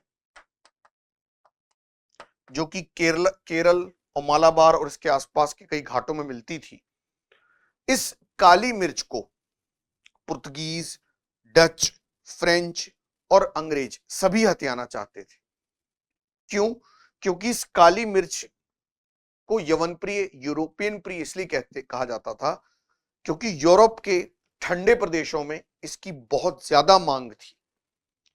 वहां पर जो मांस खाने के लोग आदी थे, खास तौर पर हिरण का शिकार करने के बाद उसकी जो टंगड़ी खाई जाती थी वो ना सड़े, क्योंकि उस समय रेफ्रिजरेटर तो होता नहीं था, उस पर काली मिर्च का लेप लगा दिया जाता था, तो कई दिन कर उसको सहेज के रखा जा सकता था। इसीलिए इस काली मिर्च की डिमांड यहां बहुत ज्यादा थी। तो माल की खपत तो ये यहां ले रहे थे, लेकिन उस माल को जब एक जगह से दूसरे स्थान पर वह ले जाते थे तो बीच में कई स्थानीय सामंतों या भूमिपतियों को इन्हें टैक्स देना पड़ता था, भले ही इनके पास मुगलों का एक अनुमति पत्र होता भी था तो भी। और आज की डेट में जब भारत इतना एडवांस हो चुका है, तब राज्य सरकारें केंद्र सरकार की नहीं सुनती है, आए दिन लड़ाई चलती रहती है। तो वो जमाना तो तब था जब ना संचार साधन थे उतने अच्छे, ना टेलीफोन था, ना टेलीग्राफ था, ना पत्र व्यवहार था, तो कहां से जमींदार पूरी तरीके से मुगलों की बात को मानेंगे। और ये वो समय भी था जब मराठे और मैसूर बहुत ताकतवर हुआ करते थे। तो ईस्ट इंडिया कंपनी को जल्दी ही समझ में आ गया कि इस समस्या से निदान के लिए हमें इनके राजनीतिक मामलों में हस्तक्षेप करना पड़ेगा और इन छोटे छोटे सामंतों को हराना पड़ेगा। दूसरी बात याद रखिएगा, जब औरंगजेब की 1707 में मृत्यु हुई, जो आखिरी ताकतवर मुगल शासक था, तो भारत के टुकड़े होना प्रारंभ हुए, यानी विकेंद्रीकृत भारत यानी डिसेंट्रलाइज इंडिया बनना प्रारंभ हो गया, क्योंकि केंद्रीय शक्ति कमजोर हो गई थी, है ना। तो बंगाल, अवध, बिहार, संयुक्त प्रांत, है ना, या इसके अलावा मैसूर, मराठे, कर्नाटक, ये अलग अलग छोटे छोटे प्रांत ताकतवर हो रहे थे। तो उस समय की राजनीतिक प्रकृति ही षड्यंत्रों की थी। मतलब उस समय भारत में जो राजनीति हो रही थी, जो पॉलिटिक्स हो रही थी, उसकी प्रकृति में ही, उसके नेचर में ही कंस्पिरेंसी शामिल थी, षड्यंत्र शामिल था। तो अगर ईस्ट इंडिया कंपनी भारत को नहीं जीतती तो याद रखिएगा कोई और जीत लेता। तो ईस्ट इंडिया कंपनी ने तो केवल उन स्थितियों का फायदा उठाया। हालांकि इस बात को सबसे पहले समझने वाले कौन थे? वो थे फ्रेंच यानी फ्रांसीसी, जिन्होंने अपने कुछ सैनिकों को इन देशी रियासतों में शामिल करना प्रारंभ कर दिया था। जैसे कि हैदर अली ने फ्रेंच ट्रूप्स को अपने यहां भर्ती भी किया था। लेकिन ईस्ट इंडिया कंपनी ने वृहद स्तर पर फ्रांसीसियों की इस नीतियों को अपनाना प्रारंभ किया और अपने एक ब्रिटिश रेजिडेंट को इन रजवाड़ों और देशी रियासतों के भीतर घुसेड़ना प्रारंभ कर दिया, इनके दरबारों में बैठाना शुरू कर दिया। और मौका तब आया जब मैंने बताया 1757 में इन्होंने बंगाल को जीता और 1764 में मीर कासिम को हराकर बक्सर के युद्ध में बंगाल को पूर्णतः अपने आधिपत्य में ले लिया। लेकिन बंगाल को जीतने के बाद जब इनकी निगाह बाकी रियासतों पर थी, उस समय बंगाल का एक्सप्लॉयटेशन शुरू हुआ। मतलब बंगाल से जो अकूट धन संपदा इन्हें मिल रही थी, उपहार मिल रहे थे, उसको ईस्ट इंडिया के कर्मचारी अपने पर्सनल यूज के लिए यूज कर रहे थे, व्यक्तिगत उपहार के रूप में। कंपनी तो घाटे में जा रही थी। तो इधर पे तो कोर्ट ऑफ प्रोपराइटर्स और कोर्ट ऑफ डायरेक्टर्स बैठते थे, और जो महारानी बैठती थी इधर पे, वो ग्राफ कहां चला गया भाई, हाँ ये, उन्हें ये समझ में नहीं आ रहा था कि जो ईस्ट इंडिया कंपनी हमने भारत भेजी है वो तो घाटे में दिखती है, लेकिन जो इसके कर्मचारी लौट कर लंदन आते हैं वो तो बड़ी बड़ी घोड़ा गाड़ी, बग्घी और कोठियां बना रहे हैं, लाखों रुपए हैं उनके पास। दूसरी बात, जब कोई भी औपनिवेशिक देश यानी कोई भी एक शक्तिशाली देश अपने छोटे छोटे उपनिवेश या कॉलोनीज बनाता है, तो याद रखिएगा वो अपनी किसी भी संस्था को या अपनी किसी भी सैनिक टुकड़ी को इतनी आजादी नहीं देगा कि आप जाकर उपनिवेश में फ्री हो जाओ और फ्रीली काम करो, कोई दिक्कत नहीं है। कुछ ना कुछ यहां से नकेल इन पर कसी जाएगी, कुछ ना कुछ यहां से इन पर नियम लागू किए जाएंगे। क्योंकि अगर कल को ईस्ट इंडिया कंपनी संप्रभु हो जाती, स्वयं पूरे निर्णय लेने लगती, तो यह संभावना थी कि यहां पर ईस्ट इंडिया कंपनी इनसे नाता तोड़ के अपनी ही शक्ति चला रही होती और भारत इनके हाथ से निकल जाता। और अमेरिका में तो कुछ ऐसा ही हुआ। जो ब्रिटिशर्स थे वही तो ब्रिटिशर्स से अलग हुए और उन्होंने 13 राज्यों ने मिलकर अपना एक संघ बना लिया। बहरहाल, अब ईस्ट इंडिया कंपनी को रेगुलेट करने के लिए एक रेगुलेशन समिति बनी और उसी की सिफारिशों के आधार पर 1773 से लेकर 1853 तक, जब तक ईस्ट इंडिया कंपनी भारत में थी, एक के बाद एक नए नए एक्ट्स भारत भेजे गए।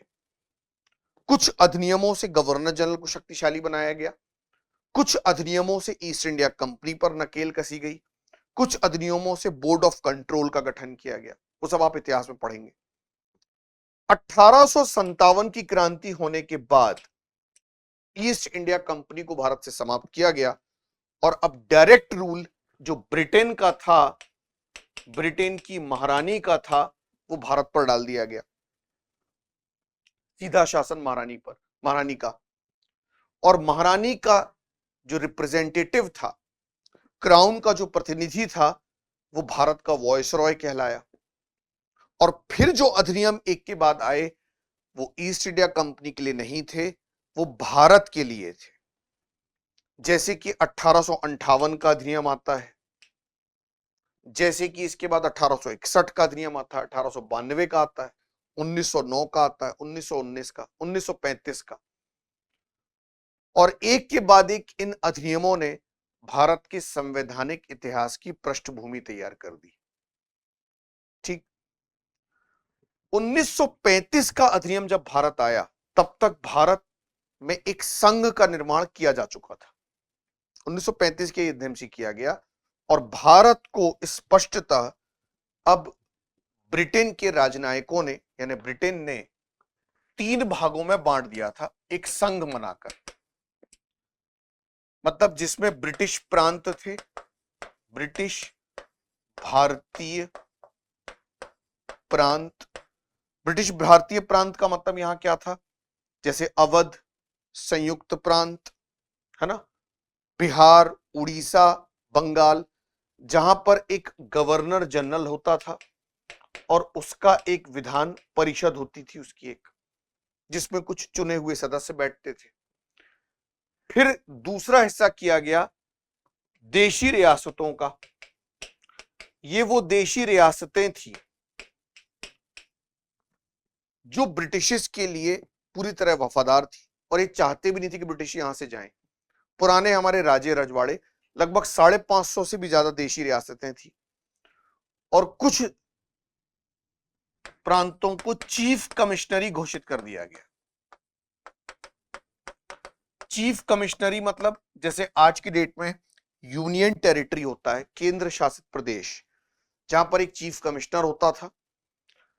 यहां की स्थिति ऐसी थी कि कहीं पर जनसंख्या कम है तो एरिया बड़ा है, कहीं पर एरिया बहुत छोटा है, एरिया बहुत छोटा है लेकिन जनसंख्या बहुत ज्यादा है। तो ये कुछ क्षेत्र थे जो चीफ कमिश्नरी घोषित कर दिए गए, जैसे दिल्ली, अजमेर, मारवाड़, ब्रिटिश बलूचिस्तान, कुर्ग इत्यादि।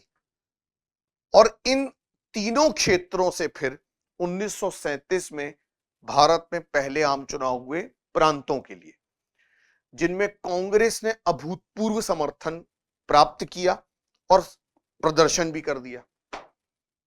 मुस्लिम लीग को केवल मुस्लिम प्रांतों में ही सफलता मिल पाई और लगभग कांग्रेस ने ब्रिटेन के साथ मिलकर 2.5 वर्ष तक भारत का शासन चलाया, 1939 तक। लेकिन 1939 में, 1939 में कभी कभी ऐसा भी होता है, क्योंकि ये स्वतंत्रता आंदोलन तो चल ही रहा था उस समय भारत में, कभी कभी ऐसा भी होता है कि भारत में कुछ प्राकृतिक और ईश्वरीय शक्तियां भी हेल्प कर गई भारत की आजादी में। क्योंकि स्वतंत्रता आंदोलन तो, जिसे राष्ट्रीय आंदोलन हम कहते हैं ज्यादा बेहतर तरीके से, 1885 में कांग्रेस की स्थापना से स्टार्ट हो गया था, जिसके अलग अलग चरण हम देखते हैं, आप हिस्ट्री में पढ़ेंगे, मैं वहां नहीं जाऊंगा। 1939 में दरअसल हुआ क्या, 1939 में जो जर्मनी था, और जर्मनी का चांसलर कौन था, हिटलर, उसने पोलैंड पर आक्रमण कर दिया। तो पोलैंड के समर्थन में तुरंत फ्रांस आ गया, तो फ्रांस पर इटली ने आक्रमण कर दिया और विश्व में शुरू हो गया सेकेंड वर्ल्ड वॉर, द्वितीय विश्व युद्ध। अब एक तरफ जर्मनी था, उसके साथ जापान था और इटली था, जो धुरी राष्ट्रों में गिने जाते थे, जो पूरे विश्व में अधिनायक तंत्र लाना चाहते थे, फासीवाद और नाजीवाद की परिकल्पना लाना चाहते थे। और एक तरफ लोकतंत्र समर्थक देश थे, जिनमें यूएसए था, ब्रिटेन था, फ्रांस था, है ना, और रशिया था। ये ऐसे देश थे जो पूरे विश्व में लोकतंत्र समर्थक थे। और इसी समय भारत, जो कि ब्रिटेन का उपनिवेश था, एक भारत ब्रिटिश के अंदर कॉलोनी के रूप में कार्य कर रहा था, उसे भी युद्ध राष्ट्र घोषित कर दिया गया, भारतीय नेताओं से पूछे बिना, बिना कुछ जाने पूछे उसे युद्ध राष्ट्र बना दिया गया। तो भारत के नेताओं ने इससे बहुत आपत्ति दर्ज की और 1939 में सरकार से इस्तीफा दे दिया। और अब भारत में शुरू होने वाला था भारत छोड़ो आंदोलन, क्विट इंडिया मूवमेंट। क्योंकि ये जो भारतीय थे, ये चाहते थे कि आप कम से कम एक बार हमसे कंसल्ट तो करते, हमें युद्ध राष्ट्र घोषित करने से पहले। अगर हम आपके साथ मिलकर सरकार चला रहे हैं तो हमारा भी उसमें हक है बोलने का। लेकिन ऐसा हुआ नहीं। अच्छा, इसी बीच हुआ दरअसल ये कि 1941 के आसपास, जैसे ये भारत है ना, तो भारत के सर पे यहां पर ऊपर जापान है। जापान ने अमेरिका के पर्ल हार्बर, यूएसए के पर्ल हार्बर पर आत्मघाती हमला किया सैटरडे के दिन, और पूरा का पूरा इनका जो पोर्ट था बर्बाद कर दिया। तो अमेरिका इस बात से बहुत ज्यादा नाराज हुआ ब्रिटेन के ऊपर कि अगर तुमने सही टाइम पर भारतीयों को मना लिया होता तो हम जापान को वहीं पर रोक सकते थे, आबद्ध कर सकते थे, हमें इसकी सूचना भी आसानी से मिल सकती थी। तब फाइनली भारतीयों को मनाने के लिए भारत में क्या आया, क्रिप्स मिशन, जिसके चेयरमैन थे स्टेफोर्ड क्रिप्स 1942 में, 1952 में। क्रिप्स मिशन भारत आया और इस क्रिप्स मिशन ने भारतीयों की उम्मीदों पर पानी फेर दिया। हालांकि पहली बार क्रिप्स मिशन ने औपचारिक रूप से, जो भारतीय संविधान सभा की बार बार डिमांड कर रहे थे, कह रहे थे कि हमारे लिए आप एक कॉन्स्टिट्यूएंट असेंबली बना दो जिस असेंबली के माध्यम से हम अपना संविधान बनाएंगे, इसने औपचारिक रूप से उस असेंबली की बात को मान लिया। लेकिन यहां पर क्रिप्स मिशन ने बात कर दी डोमिनियन स्टेट की, जिसे अधिराष्ट्र कहा गया या अधिराज्य। कहने का मतलब डोमिनियन स्टेट क्या हुआ कि युद्ध के बाद हम आपको डोमिनियन स्टेट का दर्जा देंगे, वॉइस रॉय की एक कार्यकारिणी परिषद गठित की जाएगी जिसमें आपको भी शामिल किया जाएगा।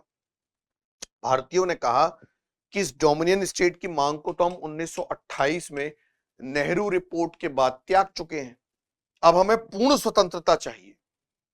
गांधी जी ने कहा कि ये डूबते हुए बैंक का चेक है और पोस्ट डेटेड चेक कर इसे नकार दिया। नेहरू जी ने इसे कहा कि ऐसे बैंक का चेक है जो नष्ट होने वाला है। तो क्रिप्स मिशन भारत से खाली हाथ लौट गया और बंबई के ग्वालियर टैंक से 9 अगस्त 1942 को गांधी जी ने करो या मरो का नारा दिया और भारत छोड़ो आंदोलन भारत में प्रारंभ हो गया। हालांकि मुस्लिम लीग इससे बिल्कुल बाहर थी। अब जब भारत छोड़ो आंदोलन प्रारंभ हुआ तो ये पूर्णतः हिंसक था, वॉयलेंस से भरपूर। गांधी जी ने भी यहां हिंसा की बुराई नहीं की, उन्होंने कहा कि यह हिंसा के विरुद्ध एक प्रतिक्रिया है, अत्याचार के विरुद्ध एक प्रक्रिया है।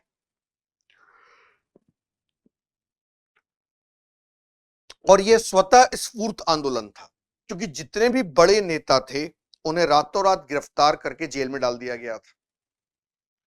अब भारत छोड़ो आंदोलन से ब्रिटिशिस की पूरे विश्व में जो छवि थी वो धूमिल हो रही थी, क्योंकि एक तरफ तो वह इंटरनेशनल लेवल पर हिटलर जैसे शासक से लड़ रहे थे जो लोकतंत्र का विरोधी था, और भारत में भी वो लोकतंत्र को लागू नहीं कर रहे थे। तो ब्रिटिशिस का दो मुहा चरित्र निकल कर आ रहा था कि वैश्विक स्तर पर तो आप बोलते हो कि आप लोकतंत्र के समर्थक हो और आप भारत में ही लोकतंत्र नहीं ला रहे हो। बहरहाल, इससे पहले कि कुछ नया घटित होता, अमेरिका ने जापान पर 1945 में 2 परमाणु बम फेंके, हिरोशिमा नागासाकी पर, और पूरे विश्व में विश्व शक्ति के रूप में उभर कर आया। और अब सभी देशों के लिए यह अल्टीमेटम था कि विश्व युद्ध समाप्त करना अनिवार्य है, नहीं तो परमाणु युद्ध शुरू हो जाएगा। फाइनली अब भारतीयों को मनाने के लिए आया कैबिनेट मिशन।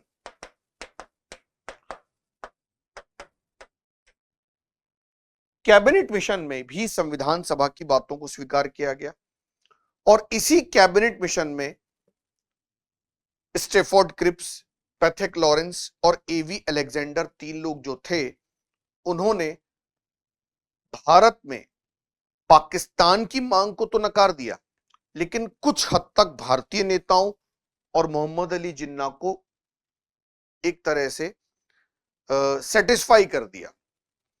इस कैबिनेट मिशन ने कहा कि भारत एक संघ होगा जिसमें देशी रियासतें, ब्रिटिश प्रांत और हमारे चीफ कमिश्नरी हिस्से शामिल होंगे, और इन्हीं में से भारतीय संविधान सभा का चुनाव होगा। यह चुनाव सांप्रदायिक आधार पर होगा, मतलब जिसमें मुस्लिम और सिखों के लिए सांप्रदायिक पृथक निर्वाचन पद्धति होगी, अलग से सीटें आरक्षित होंगी उनके लिए, और बाकी अन्य या सामान्य वर्ग में सीटें रहेंगी। इसके अलावा इस कैबिनेट मिशन ने बताया कि संविधान सभा का स्वरूप कैसा होगा, उसमें कितने सदस्य होंगे, प्रत्येक 10 लाख पर एक सीट होगी। लेकिन पाकिस्तान की मांग को नकारने के बावजूद इसने कहा कि भारत में हम प्रांतों को 3 समूहों से लेंगे, 3 समूहों में प्रांतों को बांट दिया। एक वो प्रांत थे जो भौगोलिक रूप से पश्चिमी भारत में थे और मुस्लिम बहुल थे। दूसरा हिस्सा इसने रखा असम और बंगाल के मुस्लिम बहुल इलाकों को, और तीसरा हिस्सा इसने रखा हिंदू बहुल इलाके, जो भारत के मध्यवर्ती हिस्से में पड़ते थे। तो कांग्रेस का कहना था कि इसमें पाकिस्तान के बीज छुपे हुए हैं, आपने ये दो डिवाइडेशन ऐसे क्यों किए। और पाकिस्तान समर्थक जिन्ना जी का कहना था कि जब ये दो डिवाइडेशन आपने कर दिए तो पाकिस्तान बना के ही दे दो, ये दो डिवाइडेशन क्यों कर रहे हो। खैर, कांग्रेस को किसी भी कीमत पर आजादी चाहिए थी, तो कांग्रेस ने इसकी मांग को स्वीकार कर लिया। और मोहम्मद अली जिन्ना का यह मानना था, यानी मुस्लिम लीग का, कि फिलहाल अभी दो भागों में हमने बांट तो दिया ही है सांप्रदायिक आधार पर, एक बार चुनाव हो जाने देते हैं संविधान सभा के, उसके बाद पाकिस्तान की डिमांड भी कर लेंगे। और इसी की सिफारिशों के आधार पर भारतीय संविधान सभा का हमारा निर्माण हुआ। उसमें कितने सदस्य थे, कितनी समितियां थी, हम उसे अब देख लेते हैं। तो हमारा जो पहला टॉपिक प्रारंभ होगा वो यहीं से होगा। लिखिए, भारतीय संविधान, भारतीय संविधान, भारतीय संविधान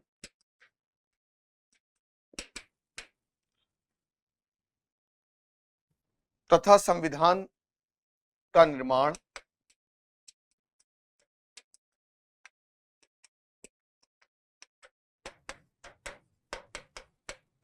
भारतीय संविधान तथा संविधान का निर्माण। अब संविधान के निर्माण को हम तीन पहलुओं में देखेंगे। पहला क्या है, संविधान सभा का गठन।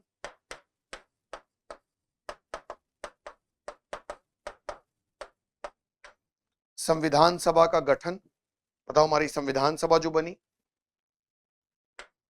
दूसरा, संविधान का निर्वचन।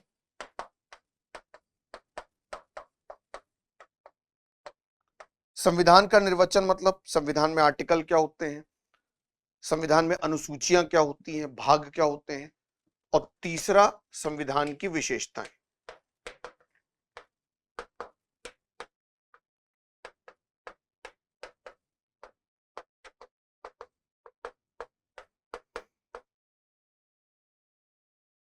संविधान की विशेषताएं,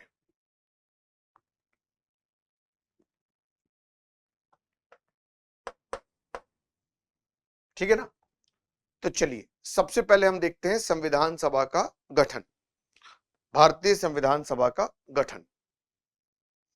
यहां से हम अपनी क्लास प्रारंभ करेंगे। उसके बाद हम आएंगे संविधान के निर्वचन पर, फिर हम आएंगे संविधान सभा की, संविधान की विशेषताओं पर। अब याद रखिएगा, कैबिनेट मिशन की जो सिफारिशें थी, उस कैबिनेट मिशन की सिफारिशों ने ही संविधान सभा को बनाया है। तो कैबिनेट मिशन और संविधान सभा लगभग एक साथ चलते हैं, ठीक है ना। तो लिखिए, कैबिनेट मिशन की सिफारिशों के आधार पर भारतीय संविधान सभा का गठन हुआ। कैबिनेट मिशन की सिफारिशों के आधार पर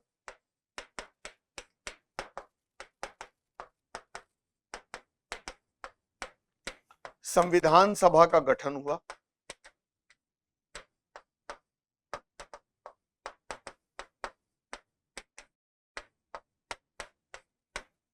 कैबिनेट मिशन की सिफारिशों के आधार पर संविधान सभा का गठन हुआ। भारतीय संविधान सभा का गठन हुआ तो ज्यादा अच्छा लिख दीजिए,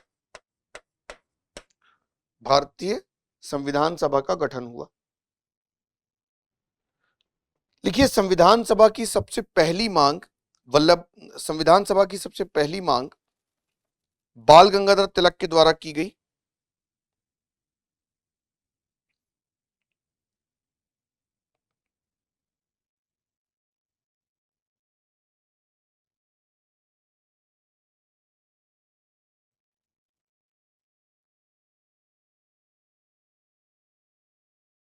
लिखिए, संविधान सभा की सबसे पहली मांग बाल गंगाधर तिलक के द्वारा की गई थी। बीजी तिलक, इनके बारे में तो सुना ही होगा आपने। 1895 में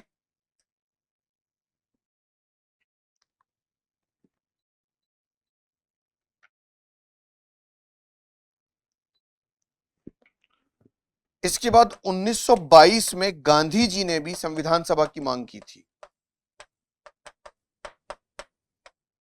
1922 में गांधी जी ने भी संविधान सभा की मांग की थी।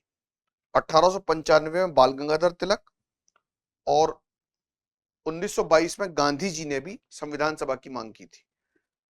लिखिए, लेकिन ये सभी व्यक्तिगत मांगे थी, व्यक्तिगत मांगे थी। ये सभी व्यक्तिगत मांगे थी। संविधान सभा की सबसे पहली औपचारिक मांग की थी 1934 में एमएन रॉय ने। संविधान सभा की सबसे पहली औपचारिक मांग की थी किसने? एमएन रॉय ने। 1934 में एमएन रॉय, मानवेंद्र नाथ रॉय, मानवेंद्र नाथ रॉय ने सबसे पहले संविधान सभा की औपचारिक मांग की थी, याद रखिएगा। संविधान सभा की सबसे पहली औपचारिक मांग किसने की थी? मानवेंद्र नाथ रॉय ने, एमएन रॉय ने। इसके बाद 1935 में कांग्रेस ने इस मांग को स्वीकार कर लिया।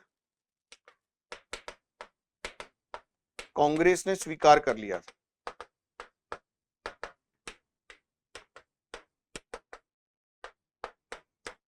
कांग्रेस ने इस मांग को स्वीकार कर लिया था, मानवेंद्र नाथ रॉय की मांग को। लिखिए, 1939 में नेहरू जी ने भी इसकी मांग की। मतलब भारतीय संविधान सभा का निर्माण भारत में सार्वभौमिक वयस्क मताधिकार के आधार पर होना चाहिए, इनका कहना था। तो बस आप इतना लिख दीजिए, 1939 में नेहरू जी ने भी इसकी मांग की थी, संविधान सभा की। और सैद्धांतिक रूप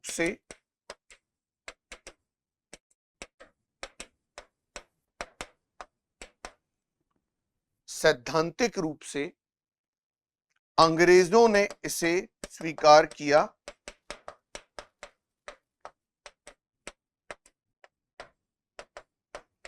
अंग्रेजों ने इसे स्वीकारा था, लिख दीजिए अगस्त प्रस्ताव में। अगस्त प्रस्ताव 1940। लिन लिथगो लेकर आया था इसको, वॉयसरॉय था लिन लिथगो, वॉयसरॉय था भारत का। तो अगस्त प्रस्ताव में अंग्रेजों ने इसे स्वीकार कर लिया था 1940 में। और औपचारिक रूप से कब मान लिया है?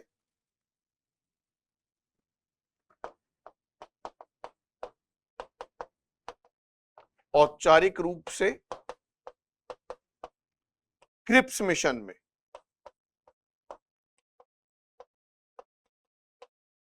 उन्नीस सौ 42 में औपचारिक रूप से स्वीकार कर लिया था क्रिप्स मिशन 1942 में संविधान सभा की मांग को।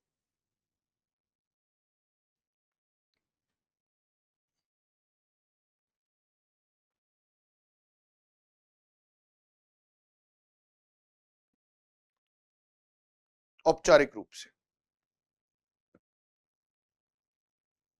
ठीक है।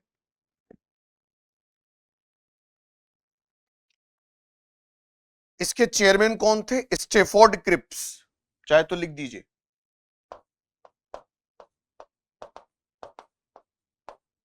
स्टेफोर्ड क्रिप्स इसके चेयरमैन थे। और संविधान सभा का गठन किसकी सिफारिश पर हुआ? कैबिनेट मिशन की सिफारिशों के आधार पर। तो कैबिनेट मिशन के सदस्य लिख दीजिएगा, इसमें भी स्टेफोर्ड क्रिप्स थे,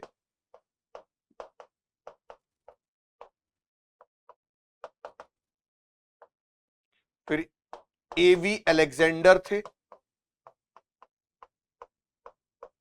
और पैथिक लॉरेंस थे।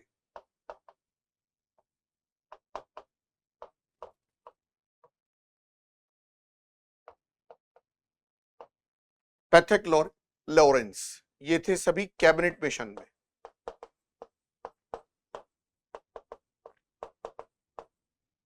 1946 में कैबिनेट मिशन आया था। स्टेफोर्ड क्रिप्स, एवी अलेक्जेंडर, पैथिक लॉरेंस, ये सभी कैबिनेट मिशन में थे।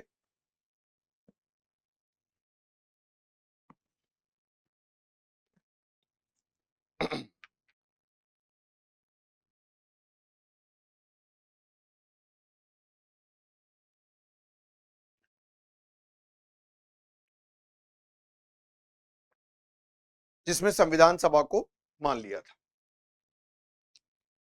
अब लिखिए संविधान सभा का गठन। संविधान सभा का गठन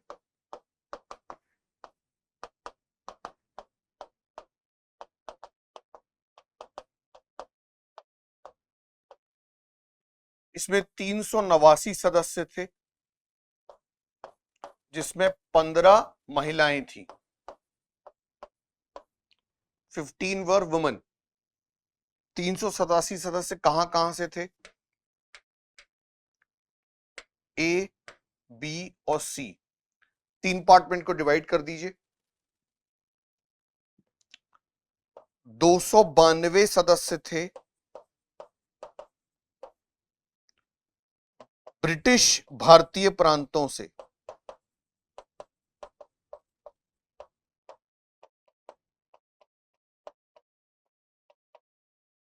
ब्रिटिश भारतीय प्रांतों से, ठीक है। फिर 4 सदस्य थे चीफ कमिश्नरी क्षेत्रों से।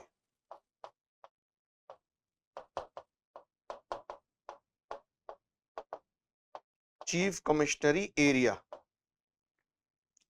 4 सदस्य थे चीफ कमिश्नरी क्षेत्रों से। और 93 सदस्य थे, लिख दीजिए, 93rd मेंबर थे देशी रियासतों से।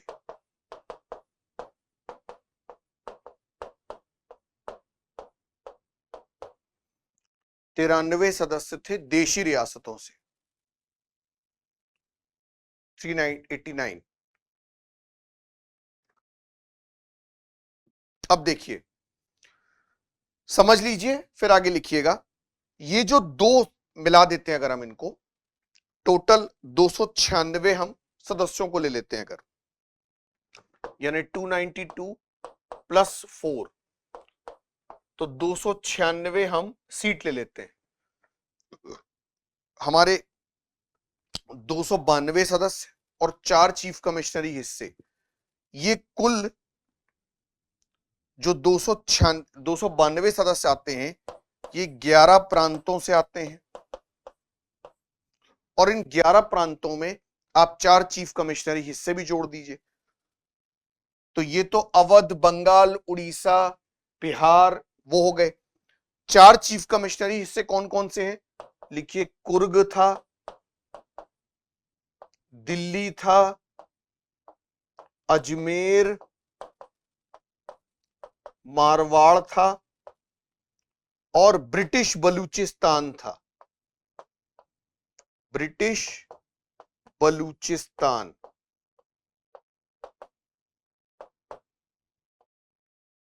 ये 4 चीफ कमिश्नरी हिस्से थे, कुर्ग, दिल्ली, अजमेर, मारवाड़ और ब्रिटिश बलूचिस्तान। तो टोटल कितनी सीटें हो गई? 11 ब्रिटिश प्रांतों और 4 चीफ कमिश्नरी हिस्सों से 296 सीटें हो गई टोटल, ठीक है ना। 11 ब्रिटिश प्रांत और 4 चीफ कमिश्नरी हिस्से। अब ध्यान से समझिएगा, इन दोनों जगह पर जो निर्वाचन हुआ वो अप्रत्यक्ष हुआ, यानी कि आनुपातिक प्रतिनिधित्व की एकल संक्रमणीय मत पद्धति से हुआ। जब मैं आपको राष्ट्रपति कराऊंगा तो ये अनुपातिक प्रतिनिधित्व समझा दूंगा, बस अभी इतना याद रखिएगा, यहां की जनता ने सीधा वोट नहीं दिया, बल्कि इन 296 प्रांतों में, इन दोनों को हम मिला के पढ़ रहे हैं, इन 296 सीटों पर, मतलब जो 296 सीटें हैं, इन 296 सीटों पर जितनी विधान परिषदें थी, मतलब ये जो 11 प्रांत हैं और 4 चीफ कमिश्नरी हिस्से हैं, 4 चीफ कमिश्नरी हिस्से में म्युनिसिपल कॉर्पोरेशन, नगर पालिकाएं भी हो सकती हैं, स्थानीय जो हमारे यहाँ बोर्ड होते हैं वो हो सकते हैं, और यहाँ पर विधान परिषदें थी।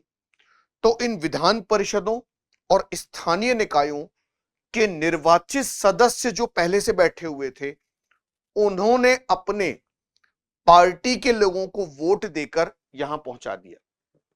मतलब जनता ने सीधा वोट नहीं दिया, पहली बात। बचे ये 93 देशी रियासतों से आने वाले सदस्य, जो कि हमारे यहां 560 से ज्यादा रियासतें थी, वहां से निर्वाचित होने थे। 93 सीटें हमने 560 से ज्यादा देशी रियासतें थी उनके लिए रखी थी।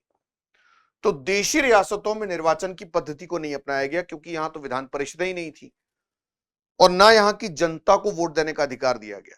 यहां एक काम किया गया कि इन देशी रियासतों को नॉमिनेशन, मनोनयन की पद्धति का अधिकार दिया गया आपसी सहमति से। कैसे?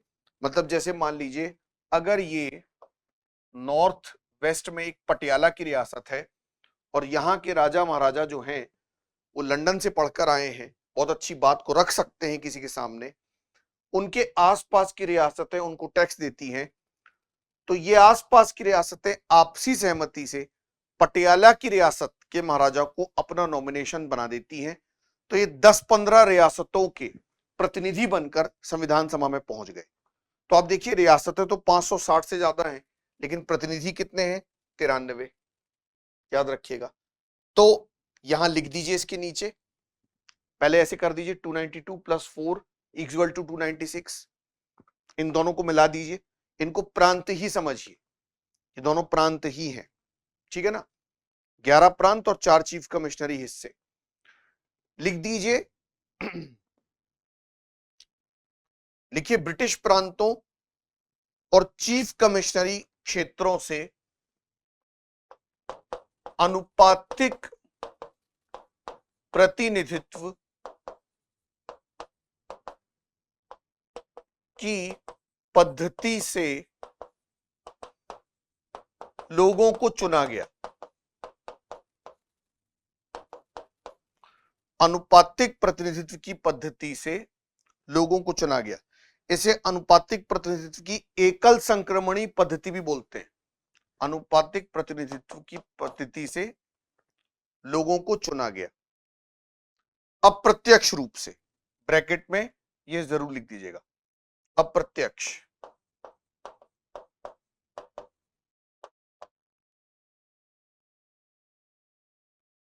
ठीक है। लिखिए जबकि देशी रियासतों को आपसी सहमति से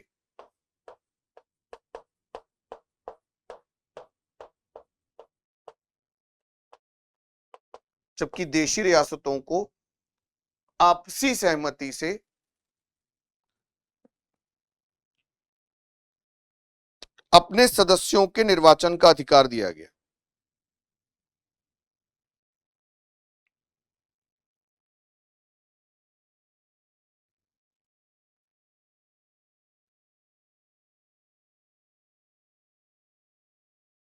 आपसी सहमति से अपने प्रतिनिधियों को चुनने का अधिकार दिया गया। तो ये जो टोटल 296 सीटें थी, इन पे लिख दीजिए 208 पे कौन जीती? कांग्रेस जीत गई। 73 सीटें कौन ले गई? मुस्लिम लीग। और बाकी की 15 सीटें जीते अन्य। ऐसे लिख दीजिए 73 सीटें ले गई मुस्लिम लीग और 208 कांग्रेस, बाकी के 15 अन्य। तो आप स्वाभाविक रूप से देख सकते हैं मुस्लिम लीग बहुत कमजोर थी कांग्रेस की तुलना में, काफी कमजोर थी।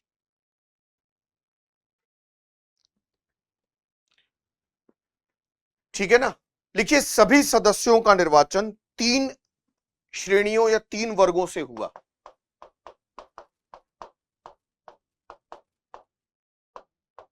तीन वर्गों से हुआ, ब्रैकेट में सांप्रदायिक आधार पर।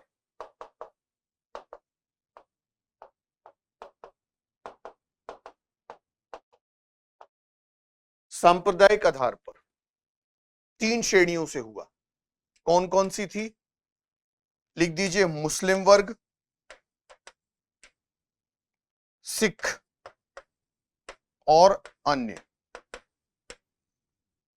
मुस्लिम वर्ग, सिख तथा अन्य, इन 3 वर्गों से जितने भी सीटें हैं, 389 सीटें, उन सभी का निर्वाचन होता है, याद रखिएगा।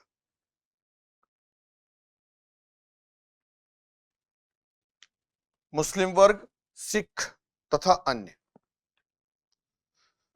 देखिए, प्रत्येक 10 लाख पर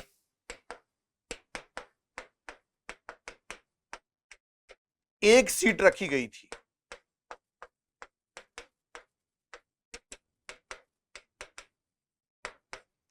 प्रत्येक 10 लाख पर एक सीट रखी गई थी।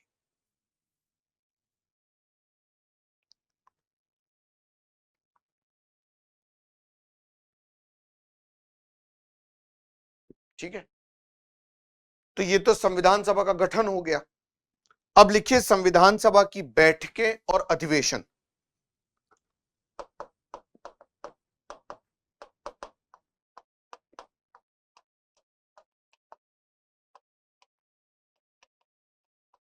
तो इसको भी जरा ध्यान से देखिएगा। संविधान सभा की बैठकें और अधिवेशन।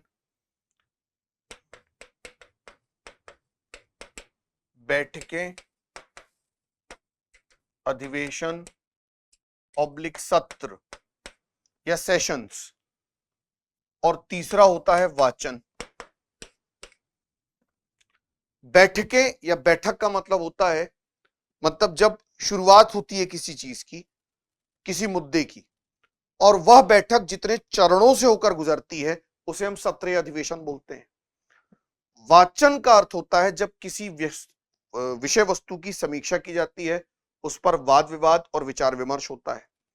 तो संविधान सभा में प्रारूप समिति ने जब संविधान को तैयार कर लिया था, ड्राफ्ट बना लिया था, उस पर 3 वाचन हुए। और संविधान सभा की जो बैठकें हुई हैं, वो याद रखिएगा कितनी हुई हैं? वो हुई हैं 2 बैठकें, प्रथम बैठक और द्वितीय बैठक। और इन 2 बैठकों के बीच में कुल 11 सत्र हुए हैं संविधान सभा के। लेकिन हमें पूरे के पूरे 11 सत्र नहीं पढ़ना है, हमें पहला और अंतिम सत्र पढ़ना है। और बैठकें हमें कितनी पढ़ना है? बैठकें हमें प्रथम और द्वितीय पढ़ना है, पहली बैठक और दूसरी बैठक। ठीक, तो पहली बैठक कब हुई संविधान सभा की? 9 दिसंबर 1946 को। और ये सब कुछ कहां हुआ है? नई दिल्ली में। तो मैं बार बार न्यू दिल्ली नहीं बोलूंगा, सब कुछ नई दिल्ली में हुआ है। 9 दिसंबर 1946 को नई दिल्ली में पहली बैठक हुई, और प्रथम सत्र जो प्रारंभ हुआ संविधान सभा का, इसी दिन प्रारंभ हो गया था, याद रखिएगा। 9 दिसंबर से 23 दिसंबर 1946 तक चला है। ये प्रथम सत्र था संविधान सभा का। तो पहली बैठक हुई है 9 दिसंबर 1946 को नई दिल्ली में, और यहीं पर प्रथम सत्र 9 दिसंबर 1923 दिसंबर तक चला, 1946 तक नई दिल्ली में। और इस प्रथम बैठक में याद रखिएगा, सच्चिदानंद सिन्हा को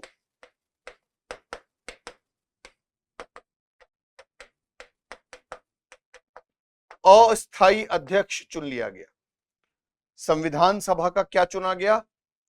अस्थायी अध्यक्ष।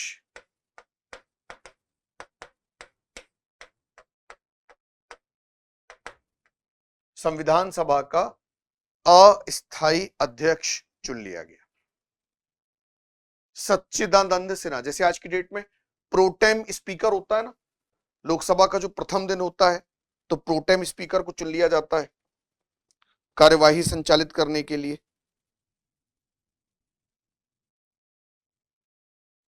ठीक है, सच्चिदानंद सिन्हा को अस्थायी अध्यक्ष चुन लिया गया था।